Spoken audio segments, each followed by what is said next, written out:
네, 안녕하세요. 사경입니다. 자, 지방기 시험 치르느라 모두 고생 많으셨습니다. 어쨌거나 시험 치르느라 고생이 많으셨고요. 해설 강의 하기 전에 간단하게 총평 먼저 해보도록 하겠는데요. 시험에 대해서 말씀드리자면, 여러분이 이제 느끼는 체감 난이도가 뭐 어렵게 느껴질 거예요. 어렵게 느껴지시는데, 시험 자체는 예상했던 수준이었습니다. 그러니까 우리가 시험에 대해서, 지방직에 대해서 기준을 국가직, 올해 치러졌던 국가직을 기준으로 잡으면 분명히 이번 지방직이 되게 어렵게 느껴지고 난이도가 높다고 생각하실 거예요.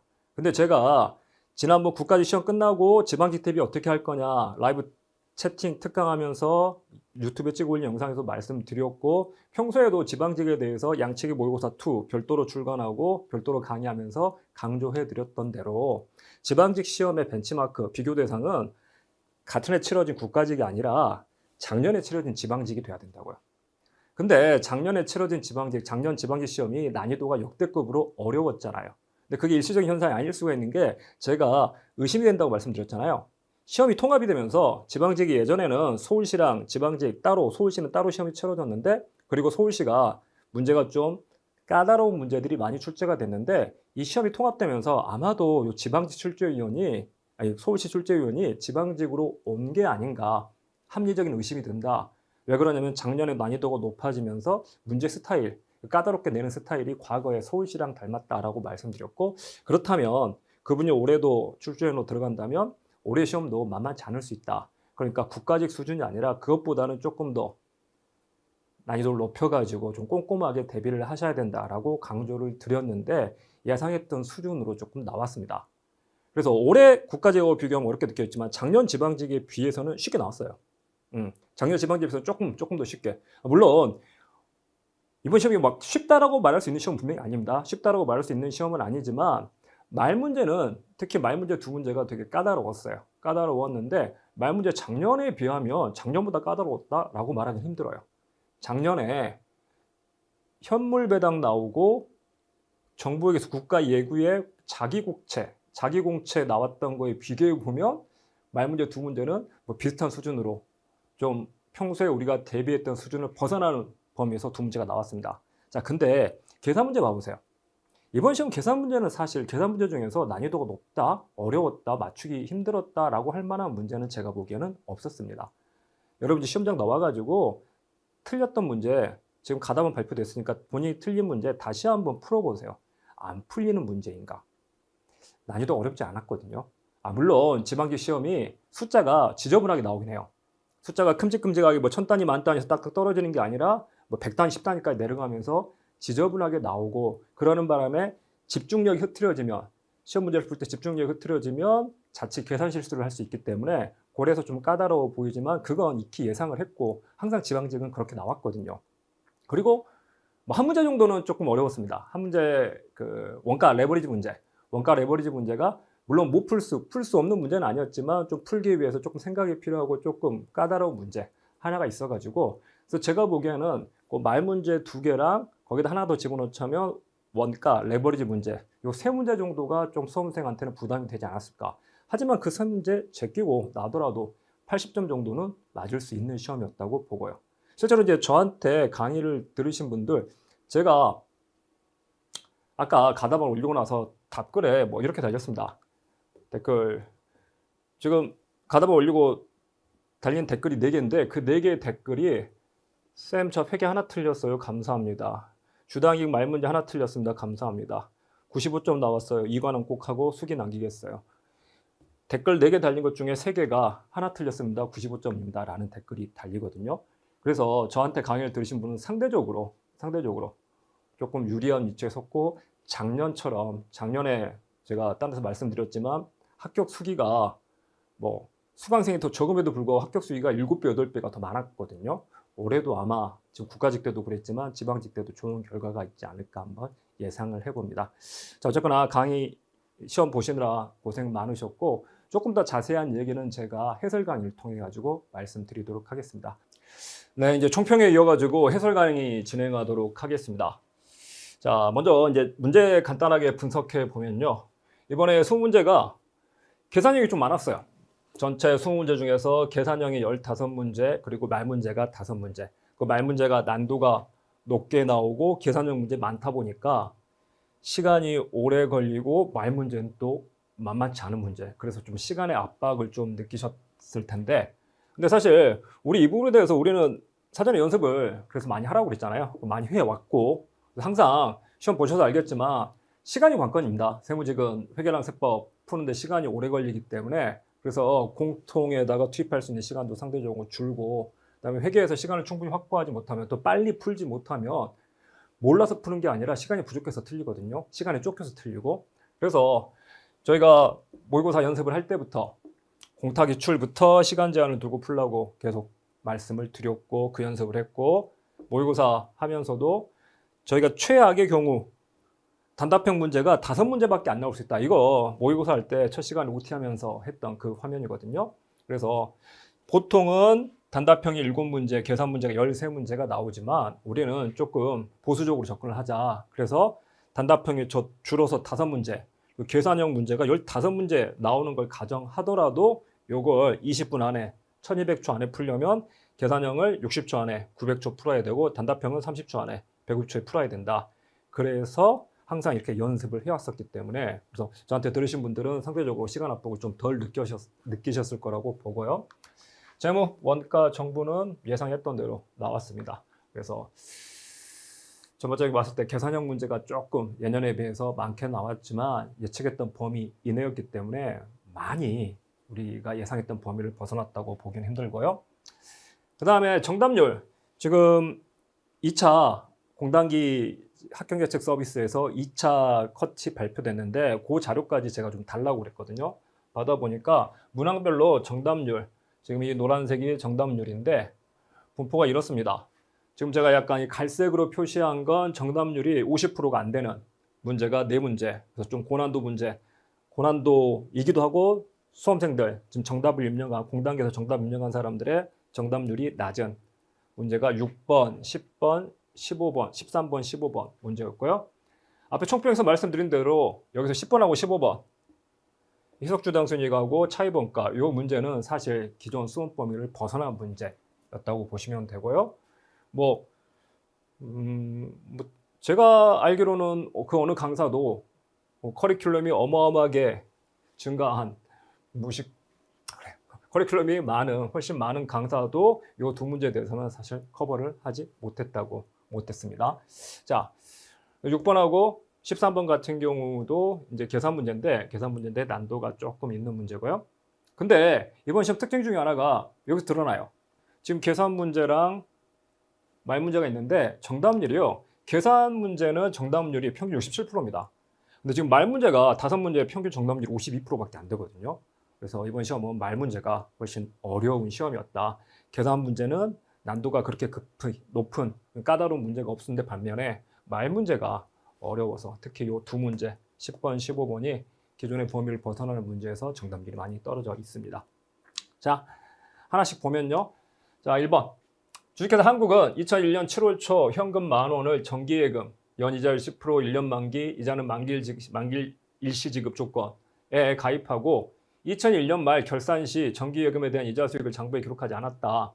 자, 이러한 기말순영분기의 누락이 2001년 말 자산과 2001년 당기순이익에 미치는 영향을 바르게 연결한 것은 단 기간은 월할 계산한다.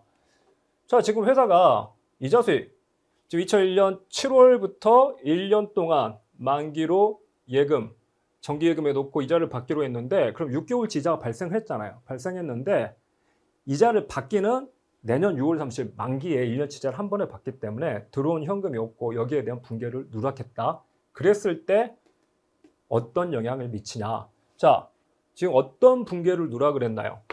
이자 수익을 인식해야 되죠. 얼마를? 10,000원에서 10%면 1,000원. 근데 6개월이니까 7월 1일부터 12월 30일까지 6개월분은 500원. 그래서 이자 수익 500원을 인식을 해야 돼요. 이 500원을 뭘로 처리한다? 아직 받지 못했으니까, 현금을 받았으면 현금 500, 이자 수익 500이겠지만 현금을 받지 못했으니까 나중에 받게 될 미수이자로. 미수이자는 자산이 되죠. 자산이 되고 이자 수익은 수익. 그래서 요 분계가 누락이 됐습니다. 그러면 여기에 누락이 됐으니까 자산은 이게 빠졌으니까 이게 들어가면 자산이 500원 늘어나야 되는데 이걸 누락했으니까 500원 과소계상이 될 거고요. 수익 500원을 인식해야 되는데 이걸 누락했으니까 수익 이익도 500원 과소계상. 답은 1번이 된다. 그렇게 어렵지 않은 문제고 정답률 높게 나오는데 정답률 80% 이상 나오는데 근데 오답으로 많이 선택한 게 봤더니 3번을 오답으로 선택한 사람이 한 10% 됐습니다. 6개월치인데 1년치 이자 계산해 버린 거죠. 정신 못 차린 거예요. 말씀드리지만 시험장 들어가서 지금 당황한 겁니다. 이걸 3번으로 답을 택했다는 건 나와서 보면 되게 쉬운 문제잖아요. 계속 말씀드리지만 시험장 들어가가지고 편도체가 활성화되면 그러면 평소에 보이던 것도 안 보이고 막 이러거든요. 그래서 평소부터 명상 같은 것들을 30분 수업 듣고 5분 쉴 때 명상하는 연습을 하라고 말씀을 드렸던 겁니다. 자, 2번. 한국의 다음 재무자료를 이용한 기말 부채는 재무제표 연계에 많이 했던 기출문제 넘쳐나는 문제죠. 자, 기초에 자산 부채. 자산 200이고 부채 50 해서 자본은 150인데 자, 당기순이익 70 여기서 여기로 가면서 당기순이익 70만큼 증가. 그다음에 기타 포괄이익도 자본을 증가시키죠. 기타 포괄이익 5만 원만큼 증가. 현금 배당하면 자본의 감소 30만 원 감소. 유상 증자는 자본의 증가죠. 플러스 125. 하고 났더니 기말에 자산은 400. 그럼 자본 얼마냐? 자, 자본은 75 증가, 125 증가하면 200에 200에 30 빼면 결국 170이 증가합니다. 170이 증가하면 150이던 게 170 증가하면 320이 되죠. 자, 부채 얼마냐고 물어봤는데 자산 400인데 자본 320이면 부채는 80만 원이 되죠. 답은 1번. 그래서 이 문제도 뭐 틀렸으면 변명이 안 되는 문제, 기출문제 워낙 많고 뭐 다르게 응용되지도 않은 문제잖아요. 뻔한 문제였고요. 3번. 한국 2001년 초 액면금액 100만 원의 사채를 발행하였으며 발행 시부터 만기까지 인식한 총 이자 비용은 31만 263이다. 31063이다. 자, 2001년 초 이 사채 발행가액은 단 액면이자를 몇 년 말 지급하고 원금은 만기에 일시 상환한다. 뭐 약간 응용이 되긴 했어요. 약간 응용. 우리 평소에 뭐 물어보는 문제는 기출문제 되게 많죠. 만기까지 인식할 총 이자 비용이 얼마냐 요거 물어보는 문제는 되게 많았고 그거 계산하는 것도 정리 비칸노트 요거 만기까지 인식할 총 이자 비용 금액 만기까지 인식할 이자 비용 총액 물어보면 어떻게 계산한다? 현금으로 지급한 이자 그래서 현금 이자 총액에다가 뭐가 있으면 사채를 할인 발행했으면 할인 발행 차금은 어떤다? 사채 할인 발행하면 싸게 액면이 100만 원인데 95만 원에 발행했다? 그러면 95만 원을 빌린 건데 100만 원 갚게 되니까 요 차이인 5만 원도 뭐에 포함을 시킨다? 이자에 포함을 시켜야 된다. 그래서 사채 할인 발행 차금 있으면 더하고 만약에 할증 발행했으면 105에 발행했으면 빌릴 때는 105인데 갚을 때는 100만 갚으니까 그러면 빌린 돈보다 5만 원만큼 덜 갚네? 그러면 그건 이자에서 빼준다. 그래서 할증 발행 차금 있으면 차감을 해라. 요거 빈칸 노트로도 따로 정리하고 여러 번 풀었던 문제잖아요. 자, 그래서 보통은 요게 얼마냐고 물어봤는데 지금은 뭘 물어본 거나 같냐면 요게 얼마냐고 물어보고 요게. 자, 만기까지 인식할 이자 비용 총액을 줘버렸죠. 만기까지 인식할 총 이자 비용이 310263이다. 310263인데 이건 뭘로 구성이 된다? 현금 이자 얼마죠? 액면 이자 연 12%니까 100만 원에 12%, 12만 원에 3년이면 36만 원. 이 36만 원에서 뭘 뺀 거? 지금 유효이자리 연 10%고 액면이자리 연 12%니까 할증 발행이 됐죠. 그리고 액면이자, 현금이자보다 3년 동안 인식한 총 이자금이 더 작다는 거. 뭔가 빠져야 된다. 빠지는 금액만큼. 즉 뭐? 할증 발행 차금. 만큼 차감이 돼서 310263이 나오는 거죠. 자, 할증 발행 차금 얼마? 36만 원에서 이게 넘어가면 36만 빼기 310263. 310263을 빼주면 7, 3, 7, 9, 5에서 빼면 4, 49737이 됩니다. 그래서 사채 할증 발행 차금이 49737. 그렇다는 건 발행할 때 액면보다 49737만큼 더 받았다. 할증 발행됐다라는 거잖아요. 자, 문제에서 물어본 게 사채 발행가액은 얼마냐? 액면 100만 원에다가 49737 더한 1번이 되는 거죠. 그래서 약간 응용이 되긴 했지만 뭐 뻔한 응용이잖아요. 계속 말씀드린 회계에서 응용은 A 플러스 B는 C 하던 걸 C를 물어보다가 C를 줘버리고 A를 물어보거나 B를 물어보는 형태다. 자, 4번. 되게 기본적인 문제죠. 주께서 한국은 2001년 1월 초 A사 지분 상품을 10,000원에 매입하면서 매입 수수료 500원을 현금으로 지급하고 기타 포괄 손익 공정가치 측정 금융자산을 분류하였다. 그럼 취득원가 얼마? FEPL이면 수수료 500원을 당기 손익으로 반영하지만 FEPL이 아니라면 매입 수수료를 공정가치에 가산한다. 그래서 취득원가는 1,500원이 되고요. 근데 이게 2001년 말 봤더니 공정가치가 8,000원이 됐대요. 그러면 2,500원이 줄었죠.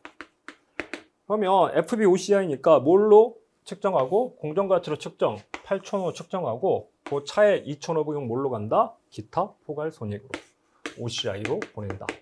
자, A사 지분상품 관련 평가 손익은 기타 포괄 손익 마이너스 2,500. 그래서 금융자산 평가 손실 2,500. 답은 4번이 되죠. 그래서 금융자산에 대한 아주 기본적인 문제였습니다. 5번 재무제표 표시에 대한 설명으로 옳지 않은 것은 1번 유동성 순서에 따른 표시 방법을 적용할 경우 모든 자산과 부채는 유동성의 순서에 따라 표시한다. 맞죠? 유동 비유동 구분법은 유동하고 비유동을 구분하는 거고 순서에 따른 표시는 모든 자산을 그리고 모든 부채를 유동성의 순서에 따라 표시하는 거다. 자, 금융회사와 같은 일부 기업의 경우에는 오름차순이나 내림차순의 유동성 순서에 따른 표시 방법으로 자산과 부채를 표시하는 것이 유동 비유동 구분법보다 신뢰성 있고 더욱 목적 적합한 정보를 제공한다. 그런다고 그랬죠. 자, 그래서 이게 표시 방법이 유동 비유동 구분 표시법 있고 유동성 순서에 따른 표시가 있고 아니면 모두가 가능하다. 이 둘을 섞은 혼합 표시도 가능한데 근데 이 선택은 자기가 하고 싶은 대로 한다? 아니라고 그랬죠. 뭐에는 자유가 있지만 포현의 자유가 있지만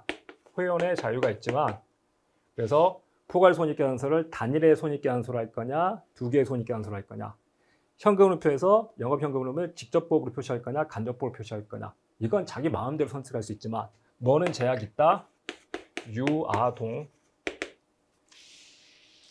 유아동하고 성기 노출에 대해서는 제약이 있다.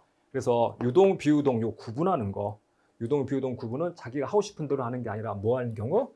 둘 중에 더 신뢰성 있고 목적 적합한 방법을 선택하는 거고 마찬가지로 성격별 공시할 거냐, 기능별 공시할 거냐 둘 중에 뭐 하는 거? 더 신뢰성 있고 목적 적합한 방법을 선택하는 그게 원칙이다. 자기 하고 싶은 대로 하는 거 아니다. 자, 그래서 신뢰성 있고 더욱 목적한 정보를 제공하는 경우에 금융회사 같은 경우 이런 경우가 있기 때문에 그래서 이 경우에는 유동성 순서에 따른 표시를 할 수 있다. 자, 3번. 기업이 명확히 식별 가능한 영업주기 내에서 재화나 용역을 제공하는 경우 재무상태표에 유동자산과 비유동자산 및 유동부채와 비유동부채를 구분하여 표시한다. 그래서 사실 이제 기준서의 문구 순서는 어떻게 되냐면요. 이걸 소개를 해요. 이렇게 할 수도 있고 이렇게 할 수도 있고 이렇게 할 수도 있다. 근데 어떨 때 이렇게 하냐? 첫 번째. 유동, 비유동 구분을 하는 경우 이런 경우 일반적으로 보통 기업들이 영업주기 내에서 재화나 용역을 제공하기 때문에 그 경우에는 유동, 비유동 이렇게 구분하는 게 표시하고 그럼 이건 언제 하는데? 이건 이런 경우 금융회사 같은 일부 기업의 경우에는 이렇게 오름차순이나 내림차순으로 표시하는 경우가 더욱 신뢰성 있고 목적 적합한 정보를 제공한다. 이렇게 돼 있어요. 그래서 얘도 맞고 얘도 맞는 얘기가 된다. 4번. 기업이 기존의 대출 계약 조건에 따라 보고 기간 후 적어도 12개월 이상 부채를 차환하거나 연장할 것으로 기대하고 있고 그런 재량권이 있더라도 보고 기간 후 12개월 이내에 만기가 도래한다면 유동부채로 분류한다? 아니죠. 회사가 이 재량권이 있냐 없냐가 중요하다고 그랬죠. 만기가 오는데 만기가 앞으로 6월 달에 갚아야 돼. 차입금에 대해서 6월까지 만기가 오는데 근데 그 6월에 만기가 오더라도 내가 그걸 연장할 수 있는 재량권을 가지고 있고 실제로 그 재량권을 사용할 거다. 연장할 것을 기대하고 있다. 그러면 비록 1년 안에 만기가 도래하더라도 유동부채가 아닌 비유동부채로 분류할 수 있다. 그래서 이거 빈칸노트에서 이렇게 정리했던 내용이잖아요. 이렇게. 그 말 문제, 아까 그 말씀드린 두 문제가 벗어나긴 했지만 우리가 기출된 거 그 외의 문제들은 이렇게 빈칸노트만 착실히 봐도 맞출 수 있는 문제가 많다니까요. 자, 기업이 기존의 대출 제약 조건에 따라 보고 기한 후 적어도 12개월 이상 부채를 차환하거나 연장할 것을 기대하고 있고, 그런 뭐가 있다면, 이게 중요하니까 제가 박스로 빵꾸를 뚫어놨잖아요. 그런 재량권이 있다면, 그러면 보고 기한 후 12개월 이내 만기가 도래한다 하더라도 내가 그 재량권을 사용해서 만기를 연장시킬 거기 때문에 뭘로 분류한다? 비유동 부채로 분류한다. 자, 근데 기업에게 저 부채의 차원이나 연장에 대한 재량권이 없다면, 재량권이 있으면 되는데 없으면, 그러면 이 차환 가능성을 고려하지 않고 무조건 뭘로 분류해야 된다? 유동부채로 분류를 해야 된다. 그래서 우리 빈칸노트에 빵꾸내서 연습했던 그 지문 그대로 나왔죠. 4번이 틀렸다. 6번. 평균법을 이용한 종합원가 계산을 적용하는 한국은 공손품의 검사를 공정위 50% 시점에 수행하며, 자, 검사 시점을 통과한 수량의 10%, 통과한 수량의 10%를 정상 공손 허용하고 있다. 자, 한국의 생산 관련 자료가 다음과 같을 때 정상 공손 수량과 비정상 공손 수량을 바르게 연결한 것은, 얘도 마찬가지로 공손과 관련돼서 여러 번 풀어봤던 원가에서 기본적인 문제죠. 뭐 이 공손품에 대한 공손품 원가를 물어보는 것도 아니라 그냥 수량만 구분하는 가장 기본적인 공손과 관련된 기본적인 문제잖아요. 일단 수량부터 맞추는 연습을 하셔라. 기초 제공품, 기초에 800단위였고 단기 착수가 4,200인데 단기 완성은 3,500, 그리고 기말이 1,000단위. 왼쪽은 5,000인데 오른쪽은 4,500밖에 안 되네요. 500이 비는데 그 500이 뭐겠다? 아, 그럼 이게 공손이구나. 자, 근데 이 3,500단위 공손하고 비공손을 수량을 구분해야 할 경우, 비록 원가 흐름 가정이 평균법이더라도 선입선출법이면 무조건 이거 구분해야 되고 평균법이면 구분할 필요 없는데, 근데 뭐면 정상공손하고 비정상공손 검사 시점을 통과한 수량을 확인해야 되면 그 경우에는 구분한다. 기초하고 단기 착수로. 자, 기초가 몇 개? 800개. 이 800개에 대해서는 가공업고 완성도 80%, 마이너스 20%고요. 그럼 단기 착수는 3,500에서 800 뺀 2,700개가 되죠. 자, 공손은 50% 시점에서 검사하니까 진행률이 50%가 되고, 기말 제공품 완성도 60%. 자, 그럼 이제 우리 뭘 구해야 되냐면 검사 시점 통과. 검사 시점이 50% 시점인데 이 검사 시점을 통과한 수량을 구해야 되죠. 자, 기초 제공품 800개는 완성도가 몇 프로? 80%니까 전기에 이미 검사 시점을 통과했고 단기에 통과한 물량은 없죠. 2,700개는 0에서 출발해서 100까지 갔으니까 당연히 검사 시점 통과를 하게 되고요. 이 500개는 어떤가요? 500개는 검사를 받긴 했지만, 검사를 받은 수량이지만 통과는 못했다. 그래서 만약에 검사를 받은 수량의 10%를 정상 공손 허용한다. 그럼 얘도 받은 물량에는 포함하지만 통과한 수량에는 포함하지 않는다. 통과를 못했으니까 공손이자. 1,000개는 완성도가 60%니까 검사 시점 50%를 통과한 거죠. 합치면 3,700개. 그래서 검사 시점을 통과한 수량은 3,700개고 얘 몇 프로? 10%인 370개가 정상 공손이 됩니다. 그럼 나머지 500에서 370을 뺀 130개는 비정상 공손 수량이 되죠. 그래서 370, 130. 그래서 답은 2번이 된다. 우리가 익히 많이 풀어봤던 공손에 대한 기본적인 문제입니다. 그래서 나와서 풀어보시면 알겠지만 계속 말씀드리지만 이번 시험 계산 문제는 결코 어렵지 않았습니다. 자, 7번. 지방자치단체 회계 기준에 관한 규칙에 대한 설명으로 옳은 것은, 자, 1번. 부채는 유동부채, 장기차입부채, 장기충당부채 및 기타 비유동부채로 구분하여 재정상태표에 표시한다. 저한테 들으신 분 중에 이거 1번 답이라고 하신 분은 없으셔야 됩니다. 지자체, 뭐? 장충, 지방, 관리, 무, 국주유산, 이국주 유산 상속받는다고 해서 어디 가서 만났다? 장충족발 가가지고 만났더니 자기는 지방 관리한다고 족발 안 먹고 무만 먹고 있더라. 자, 그래서 지자체에는 뭐 없어야 된다? 장충 나타나면 안 된다고요. 그래서 장기 충당 부채 나타나면 안 되죠. 여러 번 연습했던. 자, 2번 특정 순자산은 주민 편의시설, 사회기반시설 및 무형자산의 투자액에서 그 시설의 투자 재원을 마련할 목적으로 조달한 장기차입금 및 지방채증권 등을 뺀 금액으로 한다. 이건 뭔가요? 그 시설, 설비에 투자하는 거, 이 설비에 투자하는 게 고정순자산이죠. 이게 고정순자산이고, 특정순자산은 자금 상환 목적이나 적립성 기금의 원금 같은 것들. 그래서 이것도 이렇게 구분해가지고 고정순자산, 일반 유형자산, 주민편의시설, 사회기반시설, 무형자산 투자액에서 장기차입금, 지방채증권 뺀 금액, 특정순자산은 채무상환 목적이나 정기성 기금의 원금과 같이 그 사용 목적이 특정되어 있는 순자산, 일반 순자산은 저 두 개 뺀 거. 빈칸노트 만들어서 연습했던 그 문장이잖아요. 자, 그래서 이게 특정순자산이 아니라 뭐 고정순자산이 돼야 된다. 틀렸고. 3번 부채의 가액은 회계실체가 지급 의무를 지는 채무액을 말하며 이 채무액은 이 규칙에서 정하는 것을 제외하고는 만기상환가액을 함을 원칙으로 한다. 부채에 대해서 만기상환가액이 원칙이라는 거 여러 번 강조드렸고 예외적으로 뭐 현재 가치와의 차이가 중요한 경우에는 현재 가치 평가를 하지만 원칙은 부채에 대해서 만기상환가액을 원칙으로 한다. 3번이 맞았고요. 4번 교환거래에 의한 비용은 가치의 이전에 대한 의무가 존재하고 그 금액을 합리적으로 측정했을 때 인식한다. 자, 우리 교환수익, 비교환수익 있고 비용도 교환비용, 비교환 비용이 있는데 교환이라는 건 뭔가 내가 해주고 받는 거기 때문에 뭘 해줘야 된다? 내가 해주는 걸 요걸 완료했을 때 그래야지 받을 수 있는 권리가 생기는 거죠. 그래서 내 의무를 다했을 때 내 수익 창출 활동이 완료됐을 때 비로소 여기에 대한 권리가 생기고 그 금액을 합리적으로 측정할 수 있는 그때 인식하지만 비교하는 내가 뭐 해주는 게 없단 말이에요. 해주는 게 없으니까 뭐 내 권리나 여기서 말하는 건 뭐 권리는 돈을 달라고 할 수 있는 청구권.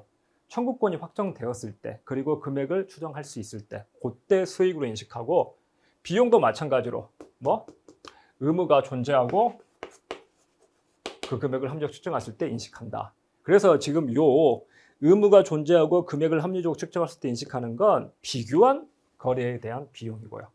교환 거래에 대한 비용은 아니다. 그래서 얘도 마찬가지로 이렇게 우리 빈칸노트에 정리됐네요. 교환 거래에 따르는 비용은 이런 것들로서 서비스의 제공이 끝나고 그 금액을 합리적으로 측정할 수 있을 때 인식하는 반면 비교환 거래에 대해서는 가치 이전에 대한 의무가 존재하고 그 금액을 합리적으로 측정할 때 인식한다. 빈칸노트로 정리한 그 내용입니다. 자, 8번. 단일 제품을 생산 판매하는 주식회사 한국은 2001년에 영업을 시작하여 당해년도에 제품 200 단위를 단위당 1,000원에 판매하였다. 한국이 2001년도 공원이익률이 40%, 영업 레버리지도가 5일 때 손익분기점 판매량은 얼마냐? 자, 이 문제를 푸는 방법은 여러 가지가 있어요. 여러 가지가 있는데 제일 쉬운 방법, 제일 빠르게 풀 수 있는 방법이 제가 요거 강의 중에 설명드렸던 레버리지랑 반대가 뭐라고 그랬나요? 제가 원가 강의할 때 레버리지라는 거, 레버리지를 쓰는 건 지렛대 효과. 그래서 뭘 늘리는 거다? 좀 위험을 높이는 거다. 그래서 이게 잘 되면 나한테 큰 이익으로 돌아오지만 반대로 손실이 나면 엄청난 손실. 레버리지를 쓴다는 건 위험을 높이는 거기 때문에 지렛대를 이용해서 이익도 높이지만 손실도 높여버릴 수 있다.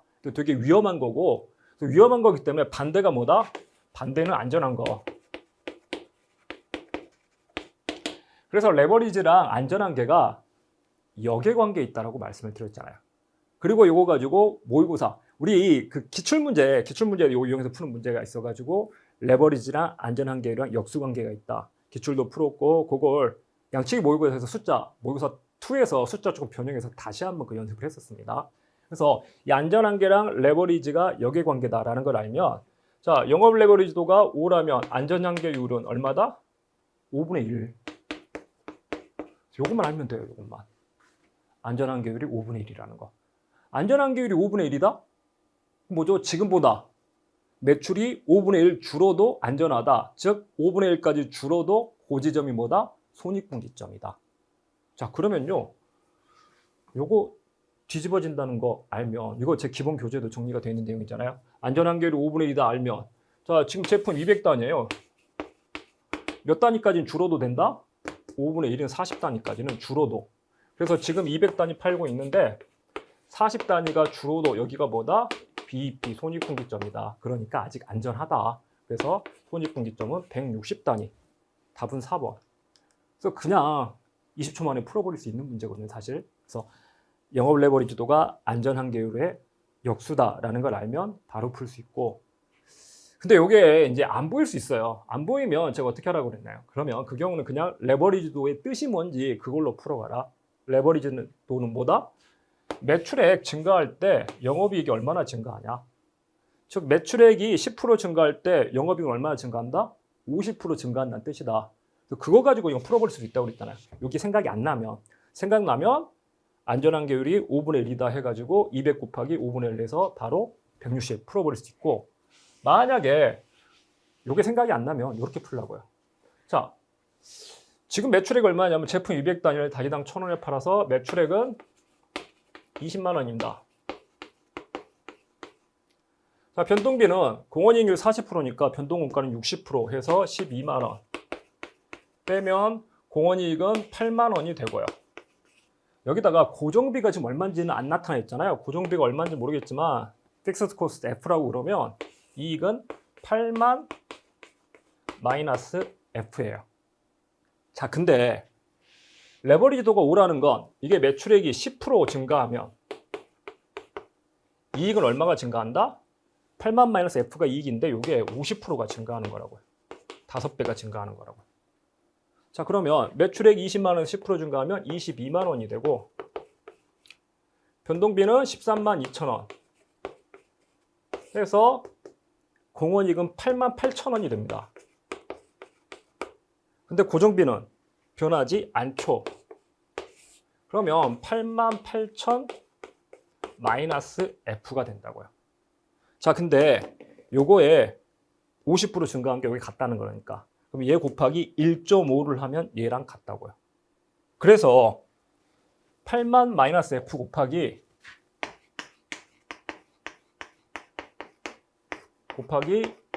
1.5 하면 8만 8천 마이너스 F가 된다. 요 식을 뽑아낼 수가 있는 거거든요. 자, 그러면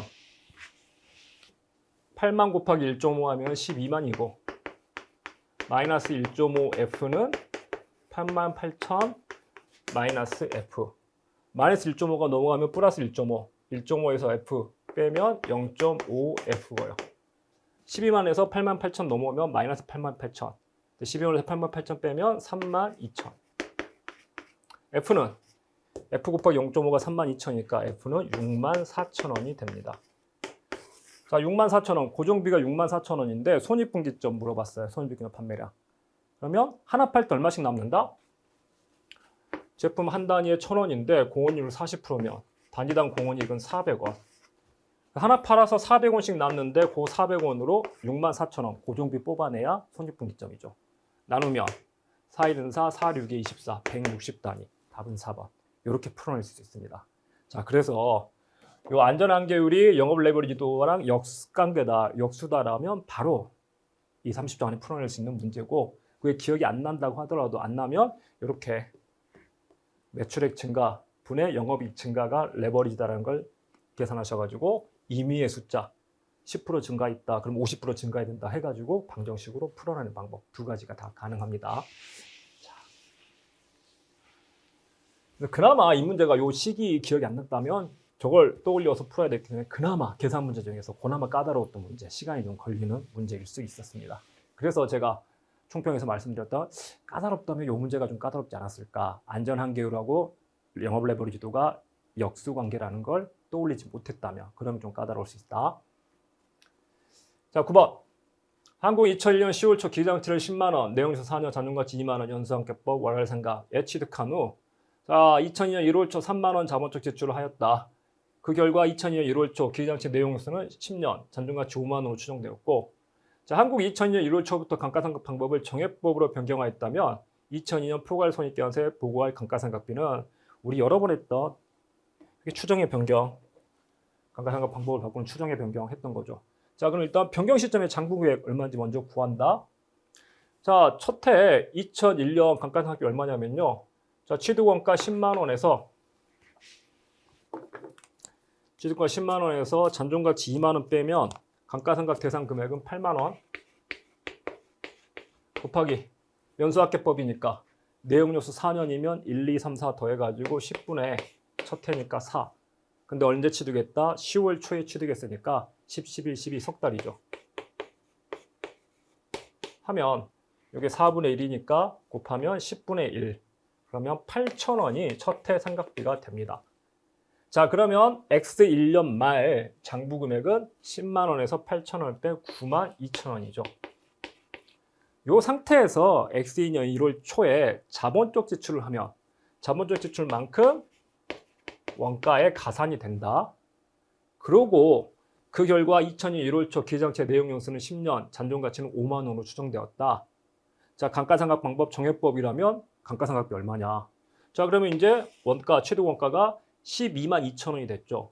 12만 2천 원인데 잔존가치는 얼마? 5만 원으로 추정이 되고 내용연수는 10년으로 추정되니까 곱하기 10분의 1 정해법. 물론 이제 이게 조금 찝찝할 수는 있습니다. 이 내용연수가 잔존 내용연수가 바뀐 거냐? 아니면 원래의 내용연수 4년이 10년으로 바뀌었냐? 그래서 원래의 내용연수 4년이 10년으로 바뀌었다 그러면 그럼 남아있는 내용연수는 뭐냐면 지금 3개월 지났으니까 9년 9개월이 돼요. 그래서 이걸 9년 9개월로 생각을 해야 되는데 근데 분위기 보니까 그건 아니죠. 지금 보기에 그 숫자가 없겠죠. 그래서 그냥 요 내용연수가 잔존 내용연수를 의미하나 보다. 되게 좀 명확하게 해줘야 되는데 그건 좀 찝찝해요. 자, 근데 어쨌거나 잔존 내용연수를 보고 10분의 1을 하면 그럼 얼마? 7만 2천 원에 10분의 1이니까 7,200원이 되죠. 그 답은 1번이 된다.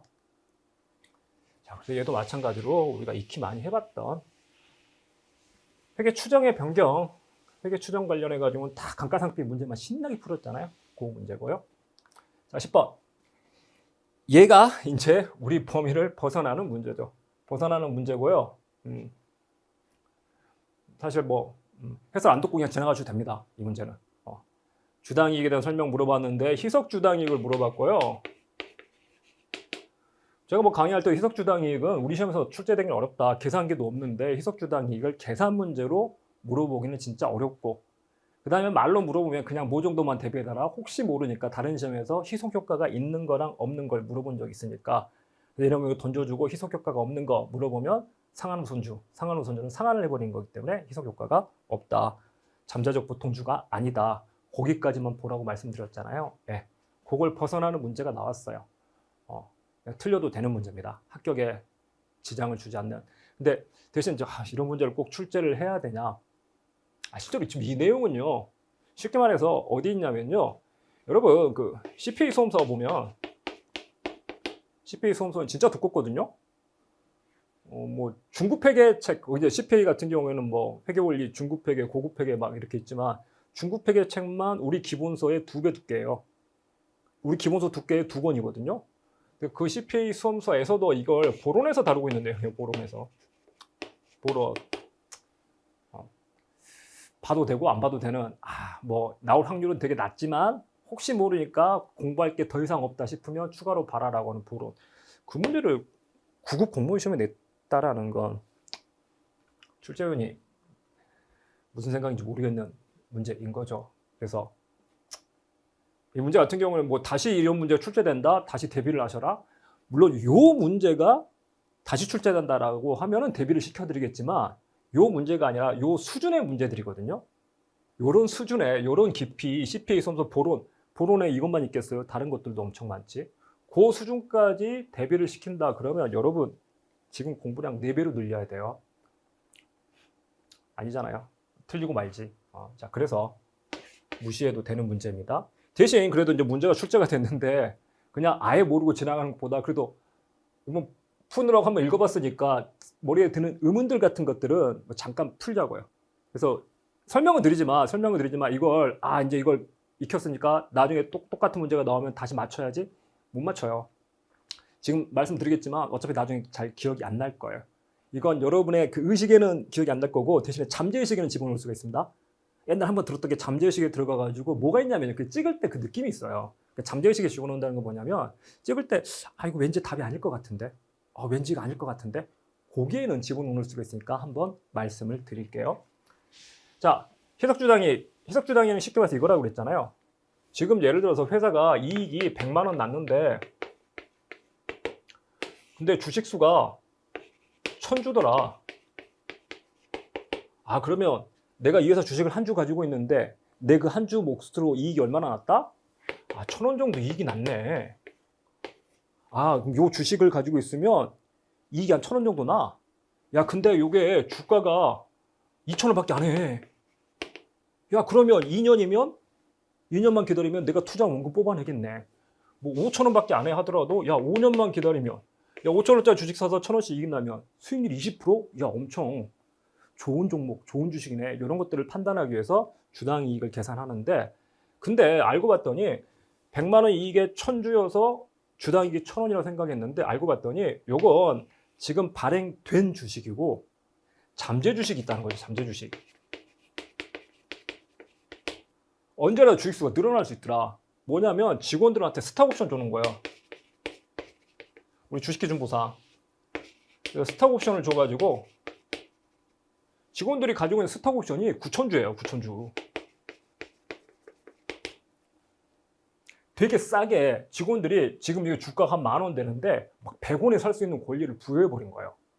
그럼 직원들이 10,000원짜리 주식 100원에 사가지고 갑자기 9,000주가 늘어나면 주식수가 갑자기 10,000주로 늘어나고 그러면 주당 이익은 100원으로 떨어져 버리니까 야 5,000원 주고 사면 5년이면 건지겠다고 그랬는데 주식수 확 늘어나니까 야 100원밖에 이익이 안 나?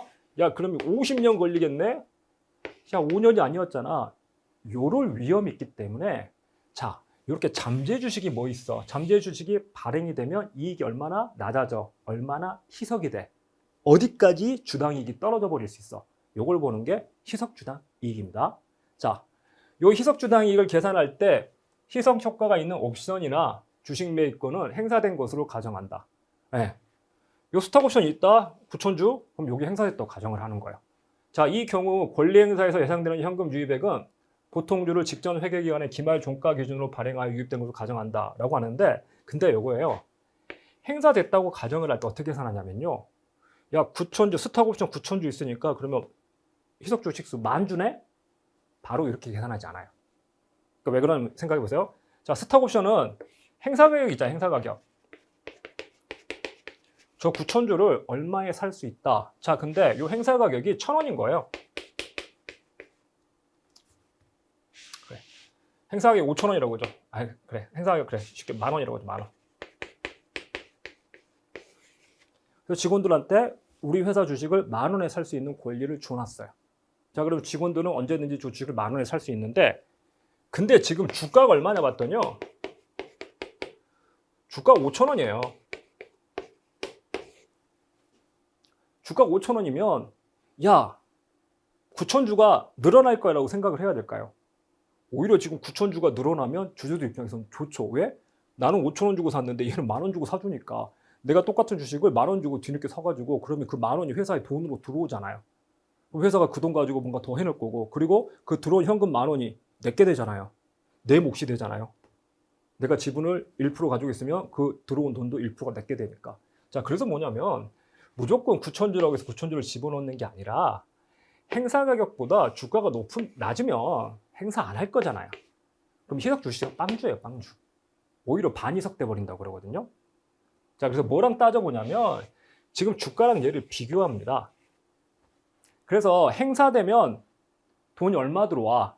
우리 주당순위 계산할 때 가중평균 유통보통 주식수 계산할 때 시가 이하 유상증자 있잖아요. 시가 이하로 유상증자하면 뭘로 나눴죠? 유상증자분하고 무상증자분. 자, 그래서 예를 들어서 뭐 10,000원짜리 주식인데 5,000원에 유상증자를 했다. 그러면 실제 발행된 주식의 거의 약간 대략 말씀드려서 절반만 유상증자고 나머지 절반은 무상으로 준 거네. 무상증자 이렇게 했듯이 여기도 뭘 따지냐면요. 무상증자분만 따져요. 그래서 무상증자분만 주식수를 늘린다고 그래요. 자, 그래서 뭐냐면 야 지금 주가 행사 가격은 10,000원인데 지금 주가는 12,000원이야. 그러면 돈은 10,000원이 들어오는데 실제 주가는 12,000원만큼 발행이 되잖아요. 그럼 요 2,000원만큼이 무상증자. 쉽게 말씀드린 거예요. 지금 정확하게 계산 안 합니다. 12,000원짜리 주식을 10,000원에 스톡옵션을 행사해주고 옵션을 행사해주고 들어오면요. 10,000원은 유상증자지만 2,000원만큼은 무상으로 받은 거잖아요.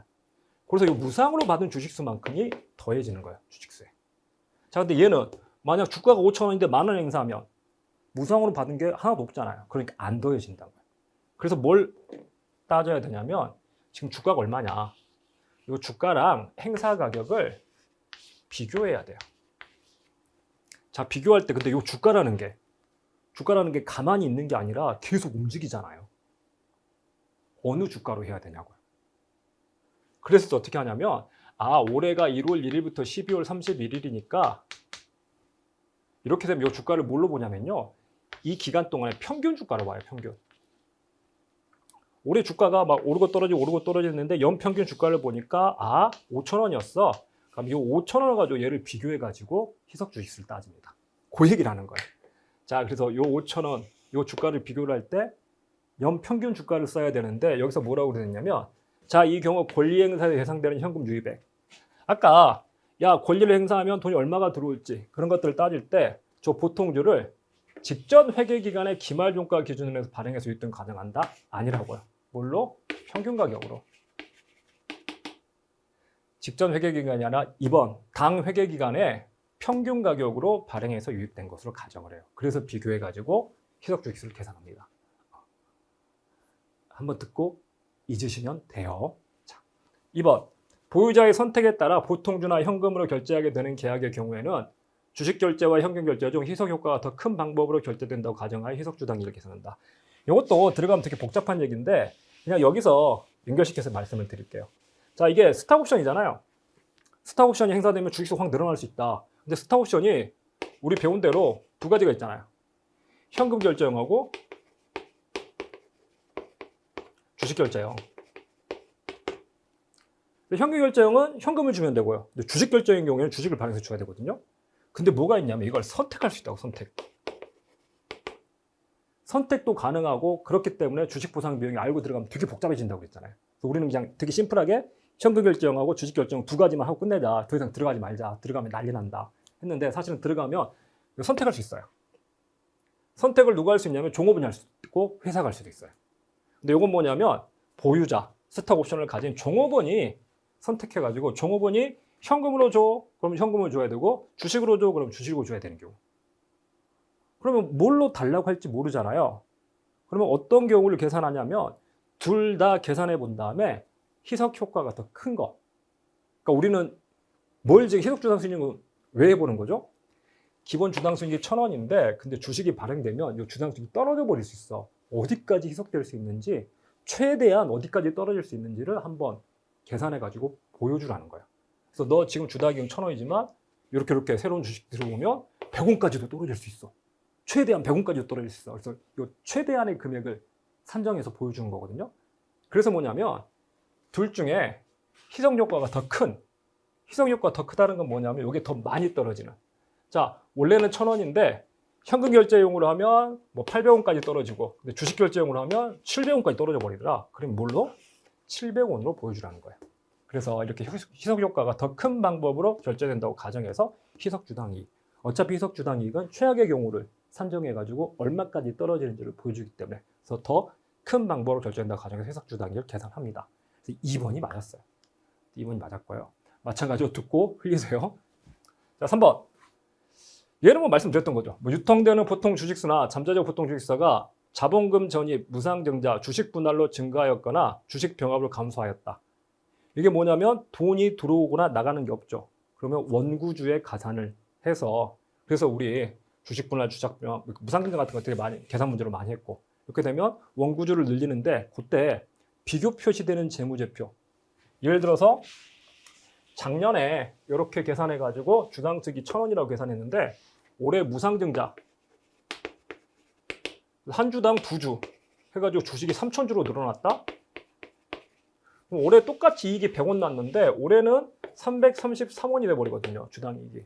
근데 작년에 1,000원으로 그대로 놔두면 작년보다 이익이 확 줄어든 거, 3분의 1로 줄어든 걸로 알 수 있는데 그거 아니죠. 그냥 뭐 한 거죠?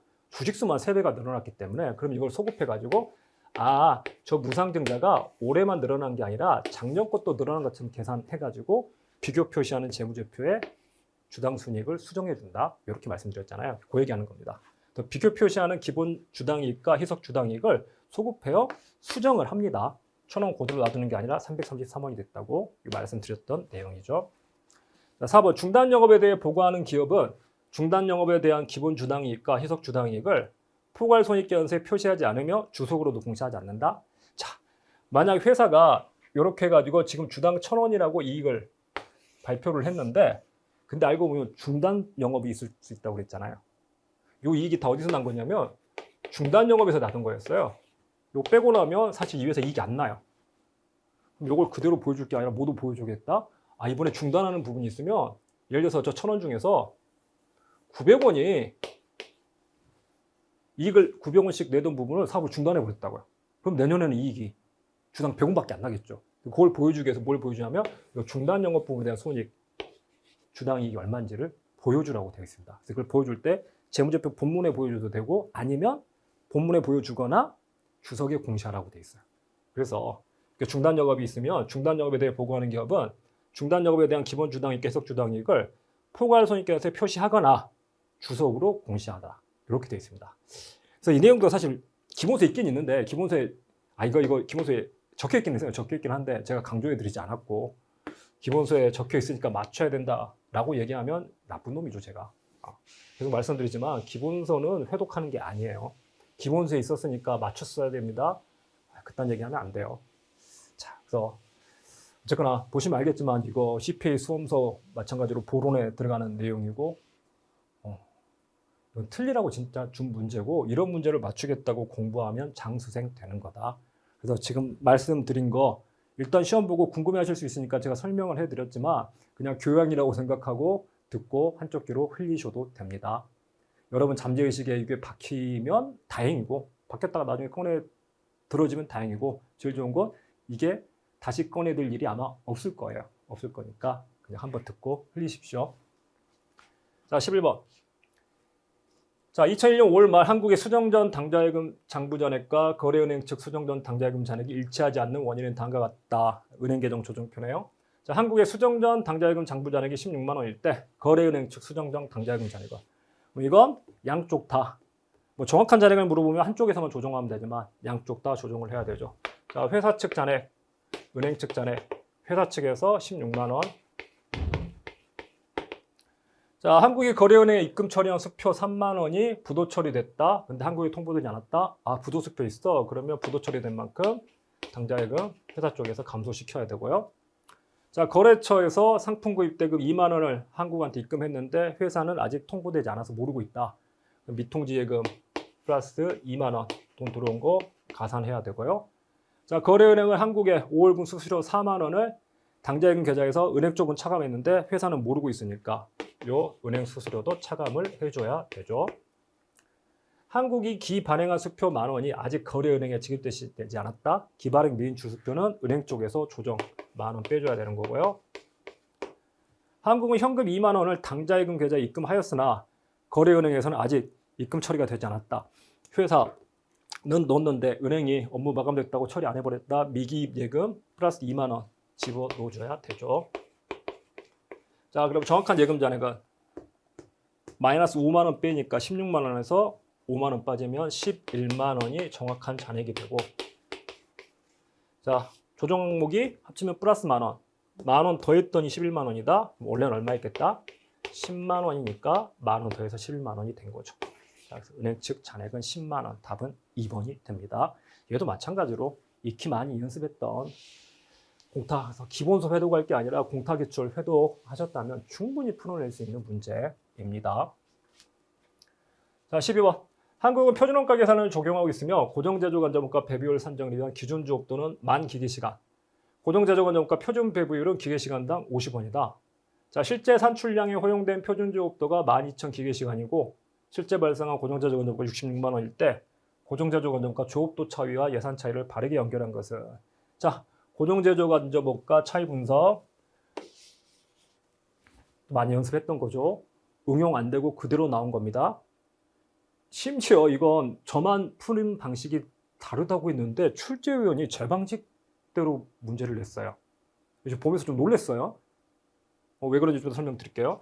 자, 그러면 고정제조간접원가는 가운데 뭐가 된다? 기준조업도.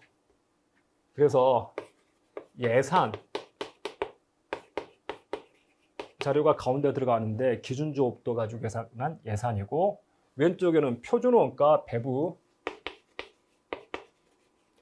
이제 표준원가 어떻게 배부했냐가 들어가고요. 그리고 오른쪽에는 실제 원가, 실제 고정제조간접원가가 들어가죠. 자, 기준조업도는 만 기계시간이래요. 그러면 만 기계시간에다가 곱하기 표준 배부율은 기계시간당 50원, 시간당 50원. 요게 예산인 거죠. 그래서 50만 원이 되고요. 자, 실제 산출량에 허용된, 실제 산출량, 실제 생산량에 허용된 표준조업도는 12,000시간. 요게 이제 표준원가가 되는 거죠. 12,000시간이고, 여기에다 곱하기 똑같이 표준 배부율 시간당 50원 하면, 그러면 60만 원. 60만 원이 표준원가가 된다. 그리고 실제 발생한 고정제조간접원가는 66만 원. 일대 조업도 차이와 예산 차이. 자, 예식 예산이고, 예배, 교회에서 예배 보다가 졸도 기절한다. 조업도. 근데 제가 이 문제 보면서 좀 놀랬던 게, 제가 항상 왼쪽에 표준을 두고 오른쪽에 실제를 두는 게, 야 60만 원인데 50만 원 나왔어. 그러면 우린 표준원가 60만 원인데 50만 원 원가가 덜 나왔으니까 10만 원 유리네. 예산 50만 원 잡았는데 실제는 66만 원이 나왔어. 원가가 더 나와버렸네. 16만 원 불리네. 그래서 조업도 차이 10만 원 유리, 예산 차이 16만 원 분리. 답 3번 이렇게 구하는데, 근데 저만 요 순서가 바뀌어 있다고 그랬잖아요. 원래 다른 강사분들 전부 다 실제 원가를 왼쪽에 주고 표준 원가를 오른쪽에 둔다. 그러면 그게 좀 뭐가 헷갈리다? 이게 유리한 차인지 불리한 차인지 좀 헷갈리니까. 그래서 원가가 늘었는데 유리한 차이가 되고, 줄어들면 불리한 차이가 되는 것처럼 왼쪽에서 오른쪽을 보면서 그게 은근히 헷갈린다. 그래서 그냥 뒤집어 가지고 표준으로는 이렇게 배분을 했는데 실제 얼마냐 해가지고, 실제 원가가 표준 원가에 비해서 많이 나오면 불리, 적게 나오면 유리, 이렇게 판단하라고. 그래서 대신에 근데 뭔 조심하라고 했죠? 보통 뒤집어져 있기 때문에 문제를 물어볼 때 예산 차이가 왼쪽, 조업도 차이가 오른쪽으로 와요. 역대 여러분 기출문제 다 봐보세요. 요거 물어보면 다 예산 차이가 왼쪽이고 조업도 차이가 오른쪽이에요. 저만 뒤집어가지고 왼쪽이 조업도, 오른쪽이 예산 차이지. 근데 왼쪽 조업도, 오른쪽 예산 차이 이렇게 물어봤어요. 그래서 제가 시험 문제 보고는 조금 당황했다니까요. 왜? 나 말고 이렇게 풀고 이렇게 제시하는 사람이 있다고? 얘 누구지? 내가 아는 사람인가? 진짜 다른 기출문제 봐보세요. 우리 기출문제 보면 다 예산 차이와 조업도 차이를 물어보지 조업도 차이, 예산 차이 이렇게 물어보는 경우가 없어요. 처음일 거예요. 처음이에요, 처음. 근데 보면서 오씨, 뭐지? 약간 등골이 오싹했는데, 어쨌거나 고정제조간접원가 배부 차이, 요거 다른 건 표준원가 해볼 만한데 요게 제일 어려우니까 고득점을 하고 싶으신 분들은 요거 좀 대비를 해두라고 여러 번 강조했던 그 내용입니다. 자, 13번. 한국 2001년 재고자산 관련 자료가 다음과 같을 때 한국 2001년 재고자산 매입액은 단 재고자산 평가 손실과 원가성 있는 재고자산 감보 손실은 포괄손익계에서 매출 원가에 포함한다. 재고자산 적합법, 기초재고, 그 다음에 장부 수량 있고 쭉 있는데, 자, 어떻게 구한다 이거? 총 원가를 구한다. 총 원가를 먼저 구하고, 총 원가를 구할 때는 기초재고 보고금액 플러스 단기 매입 마이너스 기말재고 보고금액이 된다. 자, 그리고 여기서 뭘 빼면 요 총 원가에서 매출원가 외의 비용, 매출원가 외의 비용을 빼면, 그러면 그게 뭐가 된다? 매출 원가가 된다. 이렇게 우리 풀었잖아요. 근데 지금 영어는 거꾸로 매출 원가를 주고 나서 거슬러 올라가지고 매입액을 물어본 거거든요. 집어넣자고요. 매출 원가 얼마인가요? 매출 원가가 65만 1,000원. 65만 1,000원은 총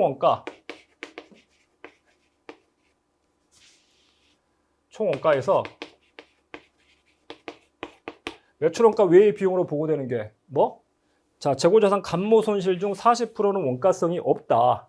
그래서 원가성 있는 재고자산 감모 손실은 매출 원가로 들어가지만 원가성이 없는 건 매출 원가 외의 비용으로 보고된다는 거죠. 자, 그러면 감모 손실 중 40%가 얼마냐? 감모가 몇 개가 됐죠? 장부 수량, 재고자산 장부상 수량은 110단인데 실제 수량은 100단이니까 10단위가 감모. 근데 얘의 몇 프로?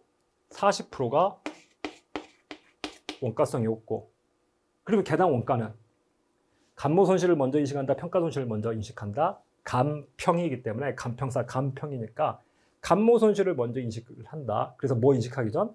평가 손실이 아직 인식되기 전이다. 평가 손실이 인식되기 전이니까 순실현 가능 가치가 아닌 원가로 감모 손실을 계산한다. 그러면 4개 곱하기 1,000원이니까 4,000원. 영업원가 외의 비용을 보고될 게 4,000원이에요. 자, 그럼 총 원가는 얼마? 65만 1,000원에서 4,000원 더한 65만 5,000원이 됩니다. 65만 5,000원이 되는데, 자, 요 총 원가 65만 5,000원은 자, 기초재고 5만 원이고 플러스 단기 매입 마이너스 기말재고 보고 얼마로 보고가 된다? 수량이 실제 수량이 100단이니까 실제 수량으로 보고가 되고, 단가는 순실현 가능 가치가 원가보다 작으니까 순실현 가능 가치로 보고가 된다. 950 곱하기 100 하면 95,000. 자, 5만 원에서 95,000원 빼면 마이너스 45,000. 마이너스 45,000이 넘어가면 플러스 45,000. 65만 5천에다 45,000 더하면 70만 원이 매입액이 되는 거죠. 답은 3번. 그래서 얘도 마찬가지로 약간 순서가 바뀌긴 했지만 똑같이 계속 말씀드리지만 A 플러스 B는 C에서 C를 줘버리고 A나 B를 거꾸로 물어보는 그 응용의 케이스입니다. 마찬가지로 연습 많이 했던 그 유형이고요.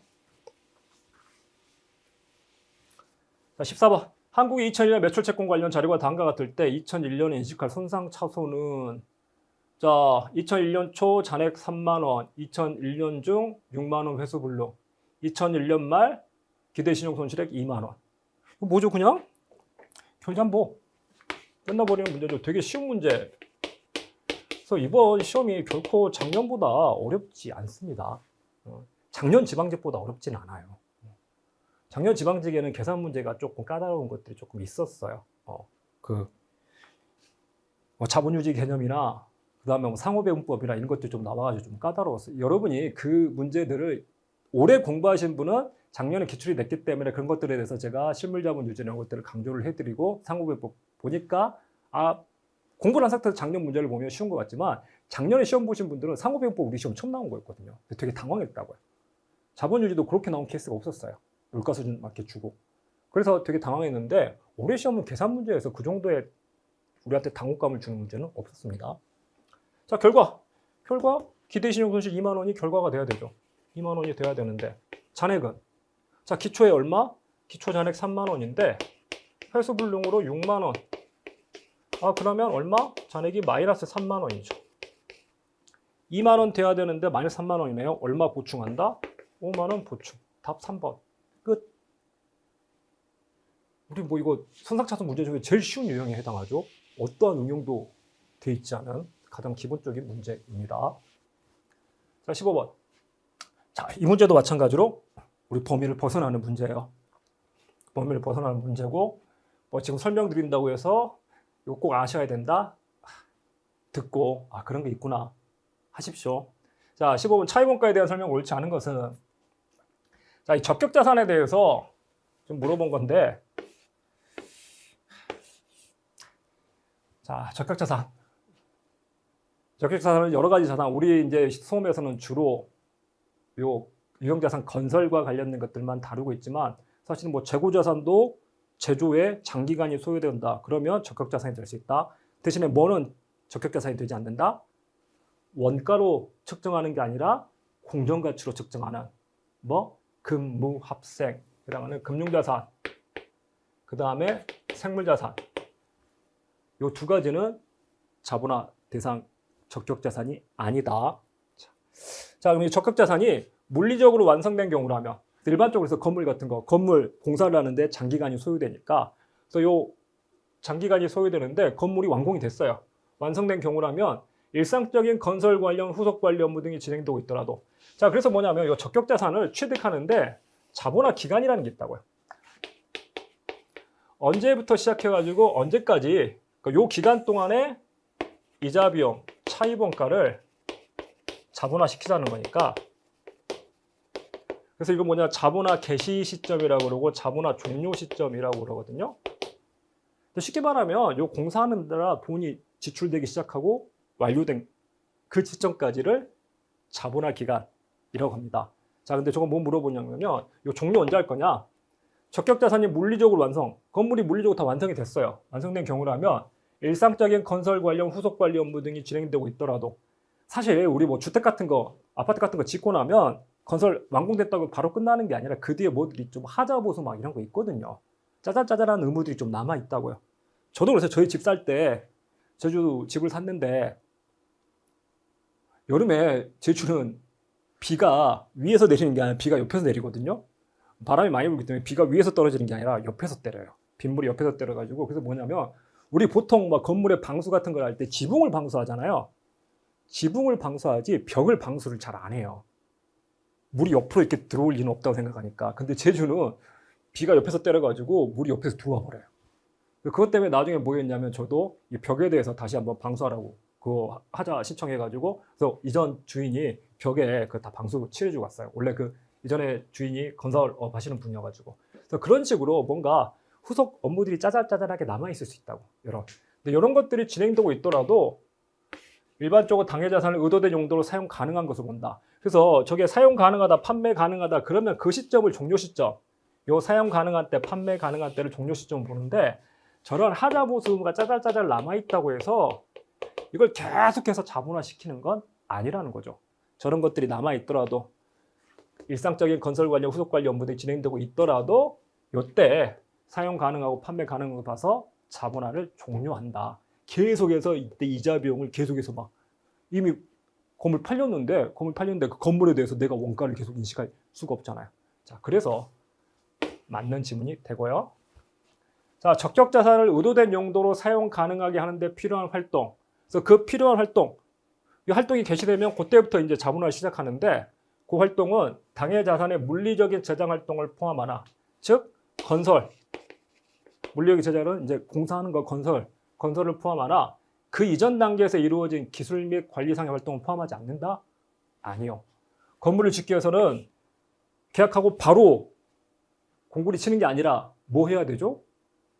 설계해야 되잖아요. 설계도 하고, 건물을 짓기로 했다는데 제가 우리 집 지어주세요 하면 뭐부터 시작하면 설계부터 하죠. 설계부터 하고, 그 다음에 뭐 해야 되면 각종 인허가 얻어야 돼요. 인허가 얻고 다 인가 해야지 이제 콘크리트 붓기 시작합니다. 자, 근데 돈은 언제부터 들어갈까요? 이 설계 같은 것도 설계사무소에 돈 주고, 건설사는 건설한 자기들이 직접 설계할 수도 있지만 설계를 맡길 수도 있다고요. 시공사랑 건설사가 달라요. 시공이 있고 건설. 그래서 뭐냐면 제가 이 건설 건축가한테 건설 도면을 받아가지고 그 도면을 가지고 시공사한테 야 공사해줘라고 제시할 수도 있어요. 좀 그렇게 할 수도 있거든요. 자, 그래서 이 이전에 그러면 설계하는데 설계비도 꽤 들어가요. 근데 설계비 꽤 들어가면 설계비 지출이 시작되잖아요. 그 설계비 나가는 것부터 시작해가지고 전부 자본화 시켜야 되는 거예요. 그래서 이 물리적인 건설 활동뿐만 아니라 인허가나 설계 같은 것들도 다 공사기간, 자본화 개시 시점에 포함을 시킵니다. 그래서 그 이전 단계에 이루어진 기술 및 관리상의 활동, 설계나 이런 활동도 포함을 해야 돼요. 2번이 틀렸습니다. 듣고 한번 지나가세요. 외우라고 말씀드리는 거 아닙니다. 자, 3번. 적격자산의 건설 활동을 여러 부분으로 나눠 완성하고 남아있는 부분의 건설 활동을 계속 진행하고 있더라도 이미 완성된 부분이 사용 가능하다면. 자, 우리가 건설을 맡겼는데 예를 들어서 뭐 시설, 뭐 호텔 같은 거, 리조트를 건설을 맡겼어요. 리조트 건설을 맡겼는데 리조트가 뭐 본관 있고 A동, B동 있고 뭐 창고 같은 것도 있고 그래요. 다른 것들은 다 완성됐는데 창고만 마지막에 추가로 우리 지어놓고 보니까 리조트에 창고도 좀 있어야겠네. 창고도 조금 지어주세요 해가지고 이게 진행되고 있어요. 여기에 전체 공사의 95%는 완성이 됐고 창고 조그만 거 추가로 짓기 위해서 공사가 진행되고 있는데 이 창고 짓고 있다고 해서 여기에 대해서 지출된 금액도 계속해서 자본화 시키겠냐는 거예요. 이건 아니죠. 이건 이미 사용 가능한 상태가 됐으니까 사용 가능한 상태가 되면 자본화를 종료하고 얘만 따로 진행을 하던가 그러라는 겁니다. 그 내용이에요. 그래서 건설활동을 여러 부분으로 저렇게 나누어가지고 본관, 별채, 창고 이렇게 나눠서 진행하고 있을 때 남아있는 부분, 저 창고가 건설활동을 계속 진행하고 있더라도 이미 완성된 본관이나 별채는 사용 가능하다면 그 부분을 의도된 용도로 사용 가능하게 하는 데 필요한 대부분의 활동 완료한 시점에 차입원가 자본화를 그 시점에 걔네들에서 종료한다. 맞고요. 자, 적격자산에 대한 지출. 이 자산에 대한 지출이 아까 막 설계비 나가고 이럴 텐데 그런 지출은 현금에 나가는 것도 지출이지만 뭐 다른 자산을 제공했다. 우리 돈으로 결제하는 게 아니라 그러니까 물건을 교환했다 그럴 수도 있잖아요. 그러니까 현금을 주는 게 아니라 다른 자산을 제공할 수 있거든요. 그것도 지출이고 아니면 이자부 부채의 발생. 이게 뭐냐면요. 장난치려면 이걸 그래. 근데 우리 시험에서 이걸 가지고 장난치지 않을 거고 외상으로 할 수도 있잖아요. 설계를 했는데 외상으로 할 수 있잖아요. 아까 자 설계했는데 설계비를 나중에 주기로 했다고 외상으로. 나중에 외상으로 주기로 하면 뭐 없죠? 현금 지급 없죠. 외상으로 했으니까. 다른 자산도 제공 안 했어요. 외상으로 주기로 했으면 그럼 뭐가 발생하지 않은 거냐면 돈에 대한 지출이 없는 거예요. 돈에 대한 지출이 없으니까 뭔가 지출이 있어야 그때부터 이제 그 지출액에 대해서 우리 공사비 지출액, 연평균 지출액 구하잖아요. 그 지출액을 구할 텐데 돈이 나간 게 없다고요. 그래서 이거 설계를 외상으로 했다면 지출액이 없는 거예요. 대신에 외상이라는 건 무이자부예요. 원래 설계비가 1,000만 원인데 그 1,000만 원을 석 달 있다 주기로 했다. 근데 그 석 달의 기간 동안 이자가 따로 발생하지 않는다. 석 달 뒤에 주기로 했다. 그러면 아직 지출이 안 된 거예요. 자, 근데 뭐냐면 이자부 부채예요. 무이자부면 아직 지출이 안 된 건데 이자부 부채. 석 달 있다 주는 대신 그 석 달 동안 이자를 얹어주기로 했어요. 우리 어음도 보면 무이자 보험이 있고 이자 보험이 있잖아요. 그래서 그 석 달의 기간 동안 뭘 1%씩 주기로 했다? 그럼 이게 이자부 부채거든요. 그럼 뭐냐면 그 1,000만 원에 대해서 월 1%씩 10만 원, 10만 원, 10만 원 지출이 생긴 거야. 돈이 안 나갔음에도 불구하고 그 3개월 동안 이자를 내니까 그러면 지출이 생겼다고 봐야 됩니다. 그래서 이자부 부채에 발생하면 그것도 뭐 지출액을 의미한다. 비록 이자부 부채 같은 게 나중에 돈을 줄게요 그러니까 돈이 지출은 안 됐지만 그 기간에 이자를 부담한다는 건 이것도 지출이 개시됐다고 봐야 된다라고 하는 거예요. 자, 듣고 흘리세요. 자, 적격자산과 관련하여 수취하는 정부 보조금. 근데 이걸 또 지출을 하는데 그걸 정부 보조금을 받아서 지출했다? 그럼 또 내 돈은 안 나간 거잖아요. 내 돈이 안 나갔기 때문에 이자 계산을 할 필요가 없습니다. 그래서 정부 보조금이 있으면 그것들은 적격자산의 지출액에서 차감을 해준다. 맞는 얘기입니다. 자, 그래서 얘도 마찬가지로 우리 수험 범위를 벗어난 문제고요. 여러분이 틀려도 충분히 틀려도 되고 그냥 찍고 넘어가도 되는 문제입니다. 이런 것까지 요거 맞춰가지고 합격한다? 아니요. 요거 맞춰서 합격하는 게 아니라 요 문제, 아까 그 두 문제 말고 나머지 18문제를 가지고 맞춰가지고 합격을 하는 거지 이런 문제 가지고 승부 보는 거 아니에요. 자, 16번. 2001년에 영업을 시작한 주식회사 한국의 당해연도 생산 판매와 관련된 자료가 다음과 같을 때 변동원가 계산에 의한 영업이익은 자, 변동원가 계산에 의한 영업이익. 자, 그러면 변동원가 계산에서는 뭐만? 제품 원가로는 변동원가가 가고 고정원가는 제품 원가로 배부하지 않고 기간 비용으로 보낸다. 자, 생산 5천, 판매 4천. 매출액은 4,000개 곱하기 2,000원. 다시 판매가 2,000원 해서 800만 원이 되고요. 자, 비용인데 영업이익을 물어봤거든요. 뭐 매출 총익을 물어봤다 그러면 제조 원가만 집어넣겠지만 영업이익에는 매출 원가도 들어가지만 판관비도 차감해서 영업이익이 나오죠.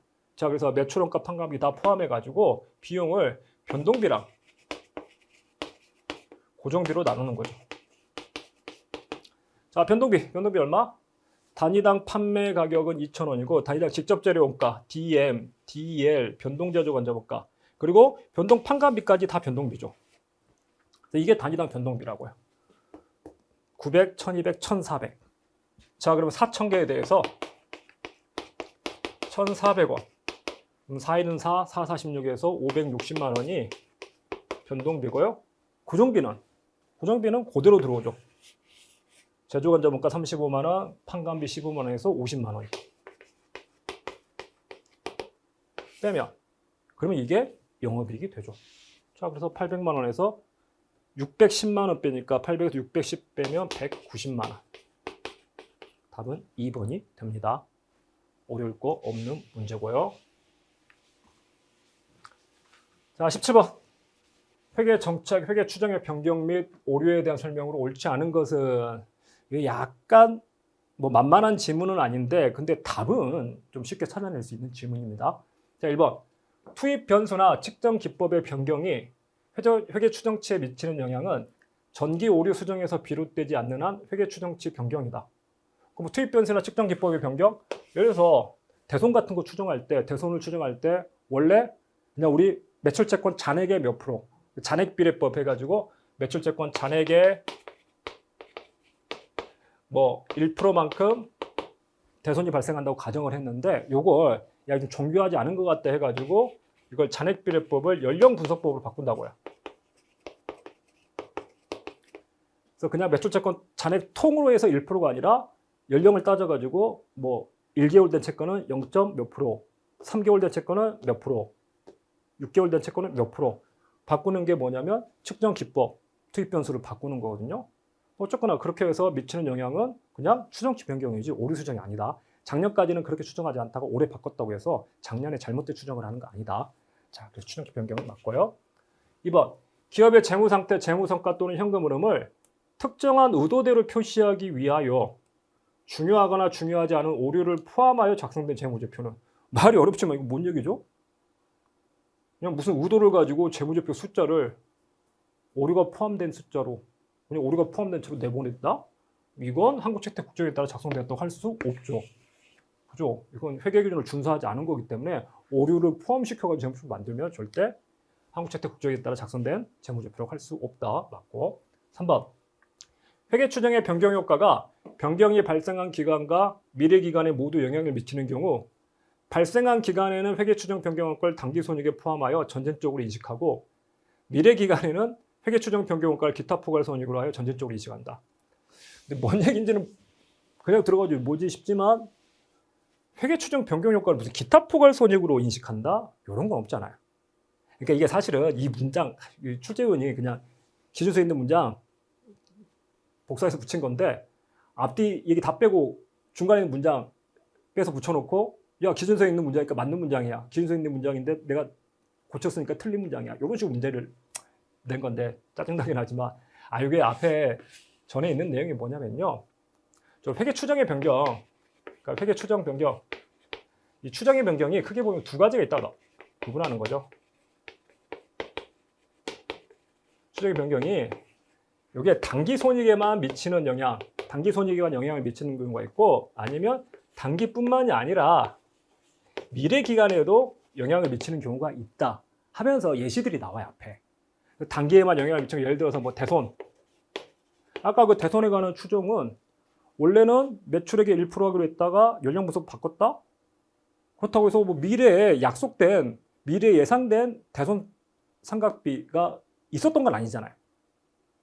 그러니까 이 방법을 했을 때, 이 방법을 했으면 내년에 상각비가 얼마고 이 방법으로 내년에 상각비가 얼마인지를 미리 예상할 수가 없다고요. 그래서 그냥 단기만, 올해만 매출채권의 1%로 하면 이 금액인데 연령 분석을 하니까 이 금액으로 바뀌었다 해서 단기 손익에만 영향을 줘요. 근데 감가상각비는요. 뭘 알 수 있죠? 미리? 내년도, 내후년도 비용을 미리 알 수 있죠. 감가상각이라는 거 약속된 대로 상각이 되잖아요. 그래서 내용연수 몇 년이고 잔존가치 얼마고 정액법이다 딱 해놨으면 내년 또 X1년, X2년, X3년, X4년 얼마인지 스케줄이 비용에다 스케줄이 다 나오잖아요. 대손상각비는 미리 스케줄이 안 나와요. 내년에 대손상각비 얼마일까요? 그 다음 얼마일까요? 알 수가 없잖아요. 왜? 내년 또 매출채권이 얼마일지 내년 또 말에 남아있는 매출채권의 연령이 얼마인지를 알 수가 없기 때문에. 하지만 감가상각비 미리 알 수가 있다고요. 그래서 원래 방법대로 하면 상각비가 얼마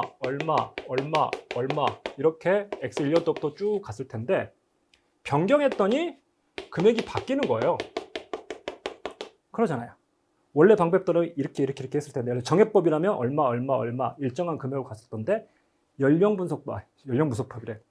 연수합계법으로 바꿨더니 감가상각비 이렇게 바뀌어가지고 원래대로라면 이렇게 단기도 있지만 앞으로 미래 기간에 이렇게 바뀔 수 있다. 그래서 뭐냐면 요 감가상각비 같은 경우는 단기뿐만이 아니라 미래 손익에도 영향을 준다. 그리고 이럴 때를 말한 거야. 이렇게 회계충의 변경효과가 변경이 발생한 기간과 미래 기간에 모두 단기와 미래 기간에 모두 영향을 미치는 경우 자 그러면 그 발생한 기간 이 기간은 뭘로 반영하죠? 감가상각비. 그래서 단기 손익으로 반영을 해요. 단기 손익에 포함해서 그래서 그 기간에는 회계충의 변경효과를 단기 손익에 포함해서 전진적으로 과거를 소급하지 않고 전진적으로 처리를 하고 이 미래 기간의 차이는 어디에다 반영할까요? 뭐라고 되냐면 미래 손익에 반영한다고 돼 있어요. 미래 손익에 반영하지 갑자기 이걸 뭐 기타 포괄 손익으로 해서 전진적으로 간다? 감가상각비 차이, 감가상각비를 어디 기타 포괄 손익에 보내냐고요. 그래서 말이 안 되는 진짜 짜증나는 질문이에요. 그러니까 출제위원이 뭔가 그러니까 지문을 바꾸라고 좀 의미 있게 바꿔야 되는데 미래 손익을 기타 포괄 손익으로 바꿔놓고 야 원래 미래 손익이라고 되어 있는데 기타 포괄 손익이 틀렸어. 아유 짜증나는 문제긴 합니다. 질라진 문제. 뭐 생뚱맞게 그러겠죠. 그러니까 근데 뭐 회계 변경을 했을 때 기타 포괄 손익으로 전진적으로 회계 처리한다? 이런 거 우리 들은 적도 본 적도 없잖아요. 그래서 생전 처음 들어본 짐작도 안 가는 문장. 그러면 이거 틀린 내용이다라고 찍고 갈 수밖에 없는 문제입니다. 그래서 질 좋은 문제는 아니에요. 이런 문제가 있기 때문에 이게 우리가 다른 범위 내에서 나온 문제임에도 불구하고 그러니까 이렇게 틀린 문장을 만들 때도 이렇게 좀 의미 있게 틀린 문장을 만들어야 되는데 전혀 의미 없이 틀린 문장을 만든 거거든요. 자 일단 그렇습니다. 그래서 이거 기타 포괄 손익이 아니라 미래 손익으로 해서 전제적 인식한다 맞고요. 4번 단기 중에 발견한 단기의 잠재적 오류는 재무제표 발행 승인일 전이다. 아직 재무제표가 발행되지 않았다면 단기 수정을 하는 거죠. 그래서 잠깐만 재무제표 발행 전이야. 오케이 잘 됐다. 고치자. 그럼 뭐 책 출판사에 보냈는데 오류가 나온 경우가 있어요. 그럼 출판사 전화해서 아직 인쇄 안 했죠. 그러면 몇 페이지 좀 수정해 주세요. 단기 걸 수정하는 거고요. 자 그러나 중요한 오류를 이미 발행한 다음에 재무제표 발행한 다음에 후속 기간에 발견한 경우 이 경우에는 뭐 한다? 소급 수정합니다. 이러한 정기 오류는 해당 후속 기간 재무제표에 비교 표시된 작년 재무 정보를 재작성해서 소급해서 수정을 한다. 답은 3번이 되고요. 18번 다음은 지방자치단체 A의 2001년 재무제표 작성을 위한 자료다. 자, 2001년 지방자치단체 A의 재정운영표상 재정운영 결과는 얼마냐? 자 이거 쉬운 문제죠. 국가 같은 경우에는 재정운영표 어떻게 된다? 사물함을 풀이 자유롭게 배분하다가 순환 사물함을 그냥 나눠주다가 이제 돌려 쓰는 순환한 결과 풀이 배분 순환 결과인데 요게 지자체에서는 뭘로 바뀐다? 푸사 예쁜 건 비일비재 비교환이 일반 수익으로 푸사 예쁜 건 비일비재하다. 자, 그래서 사업 순원가를 구해야 되는데 사업 총 원가가 20만 원이고 사업 수익이 7만 원이면 원가에서 수익 빼가지고 비용에서 수익 빼가지고 13만 원이 사업 순원가가 되고요. 자 일반 수익은 4만 원. 수익이니까 어떻게 한다? 차감이죠. 비배분 수익 비용 있는데 비용에서 수익을 빼서 3만 원에서 2만 빼가지고 만 원만큼 더해지는 거죠. 관리 운영 비용이니까 5만 원 더해지고요. 자, 그러면 순원가는 13에서 6 더하니까 19만 원이 되고 재정 운영 결과는 19에서 4 빼서 15만 원. 답은 2번이 됩니다. 그래서 몽용도 없고 아주 되게 심플하게 그냥 양식, 재정 운영 순원가 양식 물어보는 문제예요. 자, 19번. 한국 2001년 말 재무상태표는 다음과 같다. 유동 비율과 당좌 비율이 각각 150%와 120%일 때 재고자산 A와 장기차익금 B를 바르게 연결한 것은 쭉 주어져 있는데 일단 자산 총계 28,000인데 비유동자산 16,000입니다. 그럼 유동자산 얼마겠다? 16,000 플러스 유동자산한 게 28,000원이니까 12,000원 알 수 있죠. 자, 유동자산이 12,000원인데 유동비율이 몇 프로? 유동비율이 150%예요. 그럼 유동부채분의 유동자산 X분의 12,000 한 개, 이게 뭐다? 150%, 1.5배라는 거거든요. 나누기 3분의 2 하면 3, 42, 428에서 8,000원이 유동부채가 되는 거죠. 8분의 12가 1.5니까. 자, 그러면 당좌 비율은 120%래요.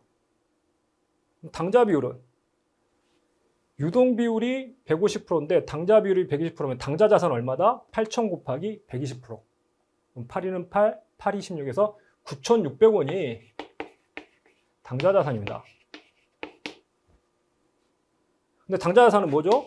9,600원. 유동자산 12,000 빼기 재고자산 한 게 당좌잖아요. 그럼 재고자산 얼마일 거다? 12,000 빼기 9,600원에서 2,400원. 재고자산은 2,400원이 돼요. 물론 뭐 그렇게 구하셔도 됩니다.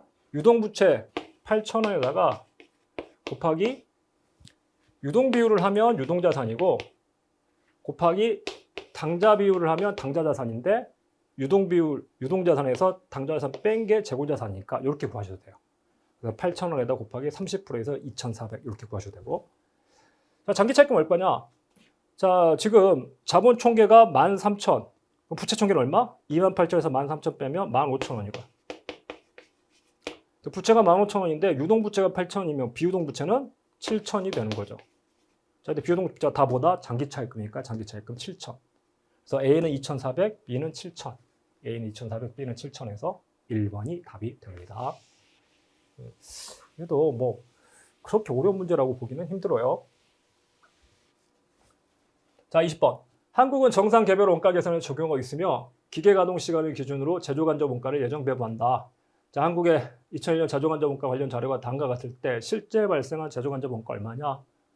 이것도 우리 정상 원가 계산에서 제일 기본적인 문제, 기본 예제에 해당하는 문제죠. 예산이 15만 원. 예상 기계 가동 시간 3,000시간. 배부율은 15만 원 나누기 3,000시간 해서 시간당 50원이 배부율이죠. 시간당 50원이 배부율인데 실제 기계 가동 시간이 3,200시간이면 그러면 예정 배부액은 얼마? 50 곱하기 3,200. 3,200시간 곱하기 시간당 50원 하면 공 3개에 2, 50, 3, 5, 15. 그래서 예정 배부액은 16만 원이 됩니다. 근데 이 16만 원이 실제 원가에 비해서 얼마? 5,000원 과소배부됐다. 실제 원가는 얘보다 5,000원 많다는 거죠. 그러면 실제 원가는 16만 5,000원. 답은 2번. 정상원가 계산에서 아주 기본적인 예제에 해당하는 문제입니다.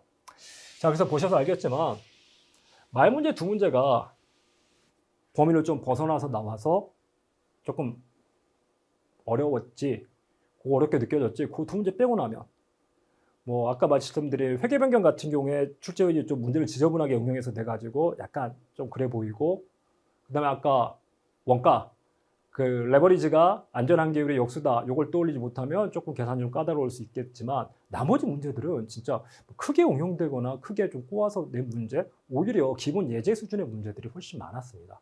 그래서 난도가 제가 작년보다 결코 난도가 높은 게 아니다. 물론 올해 국가직을 쉬었기 때문에 국가직 계속 최근에 쉽게 나오기 때문에 국가직보다 어렵지만 작년 지방, 우리가 벤치마크 잡아야 될 건 지방직, 지금 이게 거의 고착화 된다고 봐야 돼요. 국가직은 쉽게 나오고 지방직은 까다롭게 어렵게 나온다는 게. 그래서 지방직 대비로 조금 어렵게 공부를 하셔야 된다고 얘기를 했던 거고, 그래서 거기에 맞춰보면 그렇게 난도가 높게 나온 건 아니다. 작년에 비해서 난도는 쉬워졌다.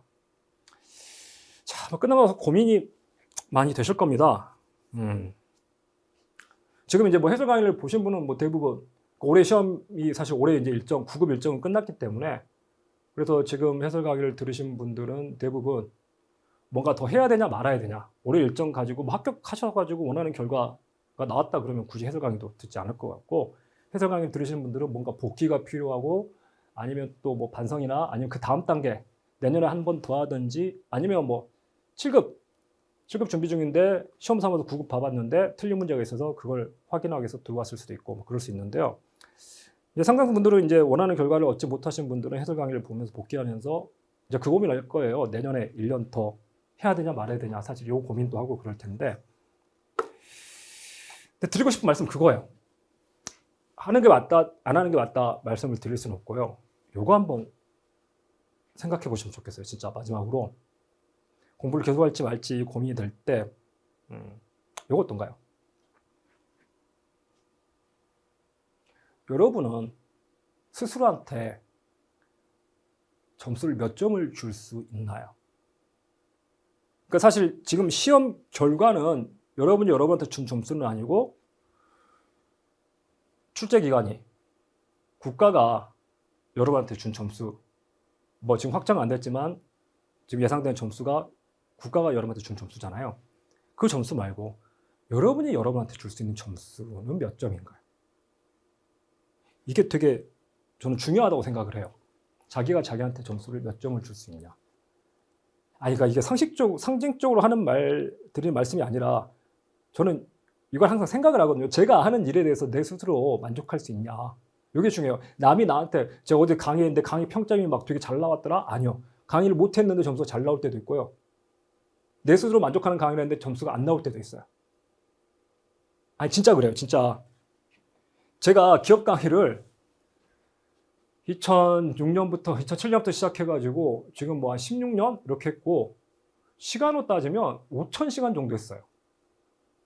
그러니까 강의를 한 5,000시간 정도 하면 알아요. 그러잖아요. 5,000시간 했으면 여러분 강의를 5,000시간 들어본 적 있나요? 그러니까 듣는 사람보다 제가 훨씬 이 주제에서 훨씬 많은 강의를 했고 똑같은 강의를 온갖 사람들, 온갖 기관을 대상으로 했다고요. 근데 예를 들어 제가 강의를 갔더니 기업 강의를 갔더니 강의 평점이 어디 가면 똑같은 강의를 했는데 어디서는 5점 만점에 4.8이 나오고 어디 가면 5점 만점에 4.3이 나오는 거예요. 왜 그럴까요? 내가 이날은 되게 잘했고 이날은 못해서 그럴까요? 아니라니까요. 똑같이 했다니까요. 왜 이렇게 나오냐면요. 듣는 사람들 분위기가 있어요. 그러니까 강의를 들어왔는데 억지로 끌려온 거야. 회사에서 막 일하는 날 바빠 죽겠는데 무슨 막 회계 강의 들으래. 회계도 니네 알아야 된다고. 좀 바빠 죽겠는데 무슨 강의를 들으래. 뭐야? 왜 들으라는 거야? 아이씨 바빠 죽겠는데 저 회계사 뭐야? 재미없게 생겼는데? 이러고 들어오니까 분위기가 이래요. 회사 분위기 자체가 안 좋아. 아이씨 월급이나 꼬박꼬박 주지 무슨 회계야 막 이러면서 그런 안 좋은 분위기의 회사에 들어가면 이렇게 나오고요. 분위기 좋은 회사에 가면 이렇게 나오는 거예요. 자, 그러면 점수는 뭐죠? 나를 나타내는 게 아니잖아요. 내 강의를 나타내는 게 아니라고 이렇게 되면. 뭘 나타내는 거죠? 그 회사의 분위기를 나타내는 거예요. 내 점수가 아니라 그 회사의 분위기 점수예요. 진짜. 그래서 요새는 저는 제 강의에 대해서 기업 강의 갈 때 뭐 새로운 컨텐츠를 가지고 새로 강의를 했다 그러면 좀 신경을 쓰는데 강의 평가나 이런 것들을 그렇지 않은 맨날 하던 강의 반복해서 하는 신입사원들 강의면 똑같은 거 하거든요. 해마다 신입사원 들어와가지고 강의 평가 안 봐요. 어차피 내 분위기가 아니라 그 강의장 분위기예요. 강의장 분위기. 나에 대한 평가가 아니잖아요. 나에 대한 평가는 내가 제일 잘 알아요. 심지어 5,000시간 정도 강의를 했잖아요. 그럼 뭐냐면 나는 딴 생각을 하면서도 강의를 할 수 있어요. 머릿속은 딴 생각하면서도 강의를 해요. 심지어 사람들이 박수치고 막 이럴 때도 있어요. 뭐냐면 내가 오늘 강의에 집중 못하고 딴 생각했다는 거 아무도 모르고 나만 알아요. 진짜 아무도 모르고 나만 알아요. 그래서 뭐냐면 이제는 내 강의에 대한 평가, 내 강의에 대한 점수는 내가 제일 정확하게 매겨요. 그리고 그 점수가 중요해요. 제가 만족을 못했는데 다른 사람들이 점수를 높게 쳐준다고 해서 기분 좋지 않고요. 저는 잘했는데 남들이 점수를 별로 안 좋게 준다고 해서 이렇게 준다고 해서 기분 나쁠 것도 없습니다. 그래서 이 얘기를 저는 이제 5,000시간 강의했으니까 그런 게 아니라 이번에 우리 아들, 저 초등학교 2학년 아들이 이번에 이제 학기가 2학년 학년이 끝나거든요. 그러니까 그 국제학교 다녀가지고 학기가 9월에 시작해가지고 6월에 끝나요. 여름방학이 2달 있고. 자, 그래서 이번에 6월 달에 학년이 끝나는데 2학년을 마치면서 먼저 와이프가 그러더라고요. 이준이가 작년에 이제 학년 마치면서 무슨 학교에서 상을 탔거든요. 상을 타가지고 올해도 이제 그런 상을 탈 거라고 기대를 했나 봐요. 근데 상을 타게 되면 그 시상식에 부모를 초대를 해요. 학기 마지막 그 시상식에 엔드 오브 이어 어워드라고 그래가지고 학기 시상식에 초대하는 메일이 오는데 그 메일이 안 왔어요. 그러니까 아직 안 오니까 작년에 이맘때 왔는데 안 오니까 유준이가 와이프도 받기를 기대를 좀 했나 봐요. 근데 못 받고 유준이도 물어봤더니 자기가 받을 것 같았는데 라고 생각을 하면서 약간 그런 것 같더라.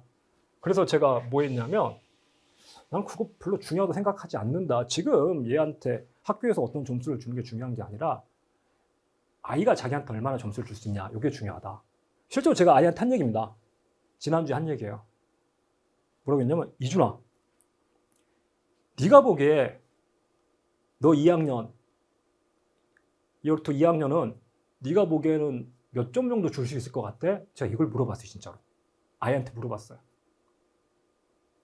왜 그러냐면 그때 같이 나중에 얘기했던 얘기가 뭐냐면 자, 이준아, 너에 대해서 누가 제일 잘할까? 1번 선생님, 너네 담임 선생님. 2번 아빠. 3번 엄마. 4번 했던 얘가 4번 하니까 4번 친구들? 뭐 이러더라고. 그래, 4번 친구들. 5번 이준이. 너에 대해서 제일 잘하는 사람은 누굴까라고 했더니 아이가 당연히 5번이겠지. 내가 나에 대해서 제일 잘 알지 당연히. 이렇게 답을 하는 거예요. 그러죠. 그래서 제가 맞아. 너에 대해서는 네가 제일 잘 알아. 학교 선생님은 네 학교 생활은 잘 알지만 집에서는 어떻게 하는지 모르잖아. 엄마 아빠도 네가 집에서 하는 활동, 행동은 알지만 학교에서 수업 시간에 어떻게 하고 있는지 모르잖아. 친구들도 너랑 만나서 노는 모습을 알지만 그 외의 모습에 대해서는 모르잖아. 근데 너에 대해서 제일 잘 아는 거. 집에서 어떻게 하고 학교에서 어떻게 하고 친구들하고 놀 때 어떻게 하는지 모두 다 잘 알고 있는 너니까 그러면 너에 대해서 가장 정확하게 평가를 하고 점수를 줄 수 있는 사람은 누구겠니? 네가 제일 잘 줄 수 있지 않냐고. 그래서 아빠는 네가 너한테 점수를 몇 점 줄 수 있는지 그게 궁금하고 그게 중요하다고 생각한다. 학교에서 너한테 상을 주는 건 선생님이 네 학교 모습만 보고 주는 거지 집에서 행동하는 걸 보지 않은 상태에서 주는 거고 반대로 엄마 아빠가 너한테 점수를 매길 수 있겠지만 그것도 마찬가지로 반쪽 점수다. 근데 너에 대해서 제일 잘하는 건 너고 네가 너한테 줄 수 있는 점수가 중요하다. 너는 네 학교 생활에 몇 점 정도 점수를 줄 수 있겠니? 했더니 한참 생각하더니 80점 정도 줄 수 있을 것 같다고. 80점에서 한 75점 줄 수 있을 것 같다고 하더라고요. 그래서 이제 제가 추가로 왜 어떤 건 점수를 높게 줄 수 있고 어떤 건 낮게 준 거야? 뭐 때문에 조금 점수가 낮고 뭔 또 점수 줄 수 있을 것 같아? 이렇게 물어보고 스스로 막 얘기하고 막 이랬거든요. 그게 중요해요. 여러분 1년 수험생활이요. 여러분 보기에는 되게 잘했더라도 점수를 안 나올 수 있어요. 이게 왜 그러냐면 지금 20문제 가지고 여러분 1년 수험생활을 평가한다는 건 좋은 평가가 아니에요. 이 문제 20문제가 여러분 수험생활을 평가할 수 있다고 보시나요? 운 좋으면 합격하고 운 나쁘면 떨어질 수 있어요. 진짜로. 그래서 나는 이번에 시험에 떨어졌으니까 나는 실패한 거야. 붙었으니까 성공한 거야? 아니요. 공부를 잘못했는데도 붙을 수 있고 운이 좋으면. 잘했는데도 떨어질 수 있습니다. 근데요. 이게 당장에는 좀 나는 점수를 낮게 주더라도 평가기에서 날 점수가 좋게 나와가지고 공무원 합격하는 게 더 중요한 거 아니야? 그 단기적으로는 그래 보일지 모르겠는데요. 장기적으로는 자기가 자기한테 준 점수가 중요해요. 저 같은 경우에 그랬어요. 진짜로.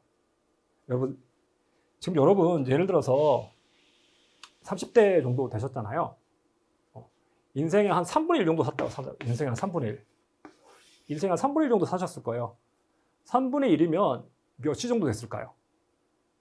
그러니까 인생 24시간이라면 몇 시 된 거죠?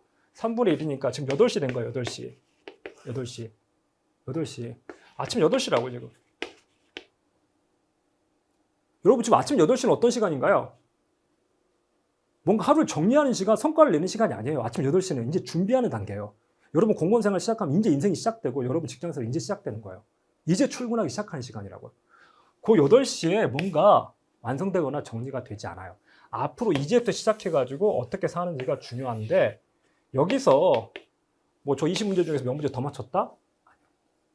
여기서 자기한테 어떤 점수를 줄 수 있냐? 여러분 알잖아. 여러분 수험생활 어땠는지 본인이 알잖아요. 여러분이 여러분한테 합격점을 줄 수 있는지 없는지 그 점수를 매겨보십시오. 저는 항상 그랬어요. 저는 자신 있게 말씀드립니다. 저는 제가 점수를 매겨요.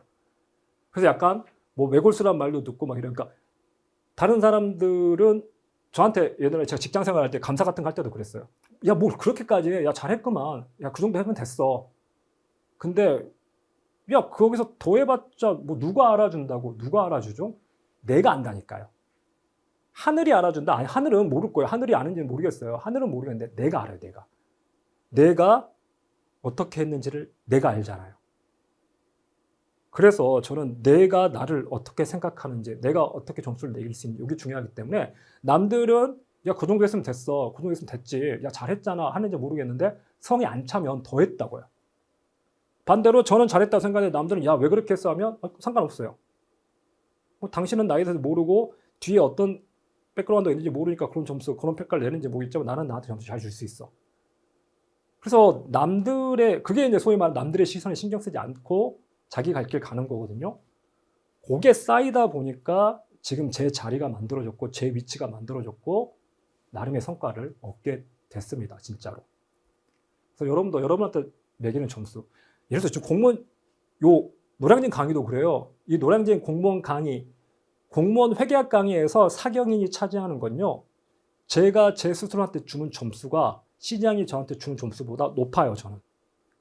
그러니까 시장이 저한테 주는 점수를 만약에 그 시장 점유율, 그러니까 공무원 회계학에서 누가 점유율이 제일 커, 요걸로 말을 한다면 점수가 높지 않잖아요. 근데 제가 제 자신한테 줄 수 있는 점수는 그것보다 훨씬 높습니다. 제가 요 과정을 어떻게 준비하고, 어떻게 강의를 하고, 어떤 환경에서 뭘 무릅쓰고, 어떻게 해왔는지 제가 제일 잘 알잖아요. 여러분은 제가 이 카메라 앞에서 말하는 것만 보지 그 뒤에서 무슨 일이 일어나는지는 모르잖아요. 그래서 제가 저한테 주는 점수가 훨씬 높아요. 그렇기 때문에 제가 이 점유율하고 상관없이 이 일을 계속 하고 있는 거예요. 만약 이 점유율이 점수다라고 했으면 진작에 그만뒀을 거예요. 뭐 사실 그런 위기도 있었고요. 어쨌거나 시작에 준 점수가 낮은데 내가 계속 혼자 할 수는 없기 때문에 그래서 중간에 제주도로 이주하면서 약간 공백기도 있었고 그랬는데 어쨌거나 저는 제가 다시 돌아올 수 있었던 이유는 뭐냐면 제가 제 자신한테 점수를 줄 수 있었기 때문이거든요. 그래서 여러분이 공부를 더 해야 되냐 말아야 되냐 그때 꼭 뭐 가지고 판단하냐면 이번 문제 몇 점 맞았습니다. 이걸로 판단하는데 그거 말고 여러분이 줄 수 있는 점수가 몇 점이냐고요. 만약 스스로한테 내가 합격점을 줄 수 있다. 나는 분명히 합격점을 줄 수 있고 충분히 공부를 했는데 이거 사실 20문제는 내가 충분히 공부를 했더라도 내가 내 스스로한테 점수를 잘 줄 수 있더라도 운이 나쁘면 떨어질 수 있거든요. 그러면 계속 하세요. 스스로가 스스로한테 합격점을 줄 수 있으면 계속 하세요. 그럼 이건 시간 문제일 뿐입니다. 뭐 운이 안 좋으면 떨어지고 뭐 사실 내년에도 운이 안 좋으면 또 떨어질 수 있습니다. 분명히. 하지만 내가 맞다면 언젠가는 알아줘요. 언젠가 성과가 나와요. 내가 나한테 합격 점수 줄 수 있으면 그게 여러분 인생이 되고 그게 여러분 삶이 되고 그 결과가 나옵니다. 언제 세상도 알아주냐? 시간의 차이일 뿐이에요. 저는 공무원 시장에서 제가 언젠가는 제가 주는 점수만큼 시장도 점수를 줄 거라고 봐요. 그래서 계속 하시고요. 만약 합격점이 아니다. 내가 나한테 줄 수 있는 점수가 합격 점수가 아니라면 어떤 부분 때문에 합격 점수를 줄 수가 없는지. 그리고 합격 점수, 내년에 합격 점수 줄 만큼 높일 수 있는지, 어떻게 하면 높일 수 있는지, 스스로 합격점을 줄 수 있게 공부할 수 있는지 이걸 생각해 보세요. 내년에도 난 나한테 합격 점수 못 줄 것 같아. 하면 그만두세요, 진짜로. 그럼 그만두세요. 나는 1년 더 해도 내년에도 똑같이 나한테 합격점, 실제 시험 점수가 떠나가지고 내가 나한테 합격점 못 줄 것 같아. 그러면 그만두세요. 근데 나는 내년에 내 스스로한테 합격점 줄 수 있을 것 같아. 줄 수 있게끔 할 거야. 실제 점수가 어떻게 나오는지 상관없이 내가 내 자신한테 합격점을 줄 수 있게끔 할 거야 라는 각오가 돼 있으면 그 각오를 가지고 계속 해보시기 바랍니다. 자,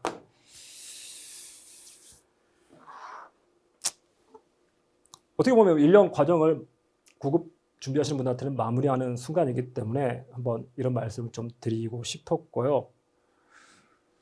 제가 신경 쓰이는 건 본인이 합격점을 줄 수 있는데도 불구하고 실제 결과는 그렇지 못했던, 나는 나한테 합격점을 줬지만 세상이 나한테 합격점을 안 준 케이스예요. 그게 몇 년 전에 제가 그 영상을 지금 유튜브에다 올려야 되는데 작년 1년 동안 여러 가지 사정이 있고 바빠가지고 못 올렸는데 그 작년에 카페에다 제가 합격생 인터뷰, 7급 합격생 인터뷰 한다고 궁금한 내용 있으면 올리라고 했던 그 7급 합격생이 그랬어요. 처음 저한테 오프라인 강의를 듣고 고에 시험 떨어졌거든요. 떨어졌는데 자기는 자기한테 점수를 충분히 줄 수 있는 친구였어요. 내가 보기에도 저는 그 학생한테 합격점을 줄 수 있었고, 근데 그 학생이 뭐 머리가 좋거나 공부를 잘하는 학생 아니었어요. 작년에 인터뷰하면서 알았는데 수능으로 무슨 4.5등급인가? 학교가 어디였더라? 좀 지방에 처음 들어본 약간 익숙하지 않은 학교였어요. 공부를 잘하진 않았더라고요. 근데 그 학생이 공부하는 그 과정, 저한테 오프라인 와서 수업 듣고 하는 과정을 봤는데 제가 거기 합격점 줄 수 있었어요. 그래서 제가 그 학생이 원래 공부를 포기하려고 했는데 1년 더 하자고 그랬어요. 해서 그 다음 년 때 9급 합격했고, 그리고 나서 스스로한테 점수를 줄 수 있고 공부하는 방법, 제가 말씀드린 공부법을 익히고 이제 회계학에 대해서 공부하는 거에서 자신감이 생겼다 해가지고 현직에 있으면서 그 다음 년 때 7급 봐가지고 합격한 거라고 작년에.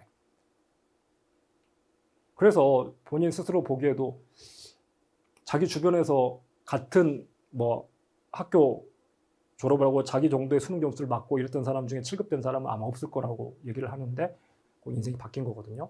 그래서 여러분도 여러분이 여러분한테 점수를 몇 점 줄 수 있는지 한번 생각해 보시고 그걸 바탕으로 어떻게 할지 의사결정을 하셨으면 좋겠습니다. 자, 어쨌거나 어떤 결과가 나오든 참 고생이 많으셨고요. 고생이 많으셨고 그 수업 기간, 1년이라는 기간 어떻게 보면 또 앞으로 이어질지 또 이어지지 않을지 모르겠지만, 그리고 강의를 듣는 분들은 아마 또 1년도 하실 것 같은데 1년도 한번 자신한테 충실하게 해서 1년 뒤에는 본인이 본인한테 주는 점수도 합격점이고 세상이 자기한테 주는 점수도 합격점을 받으셨으면 좋겠습니다. 고생 많으셨고요. 해설 강의 이렇게 마치도록 하겠습니다.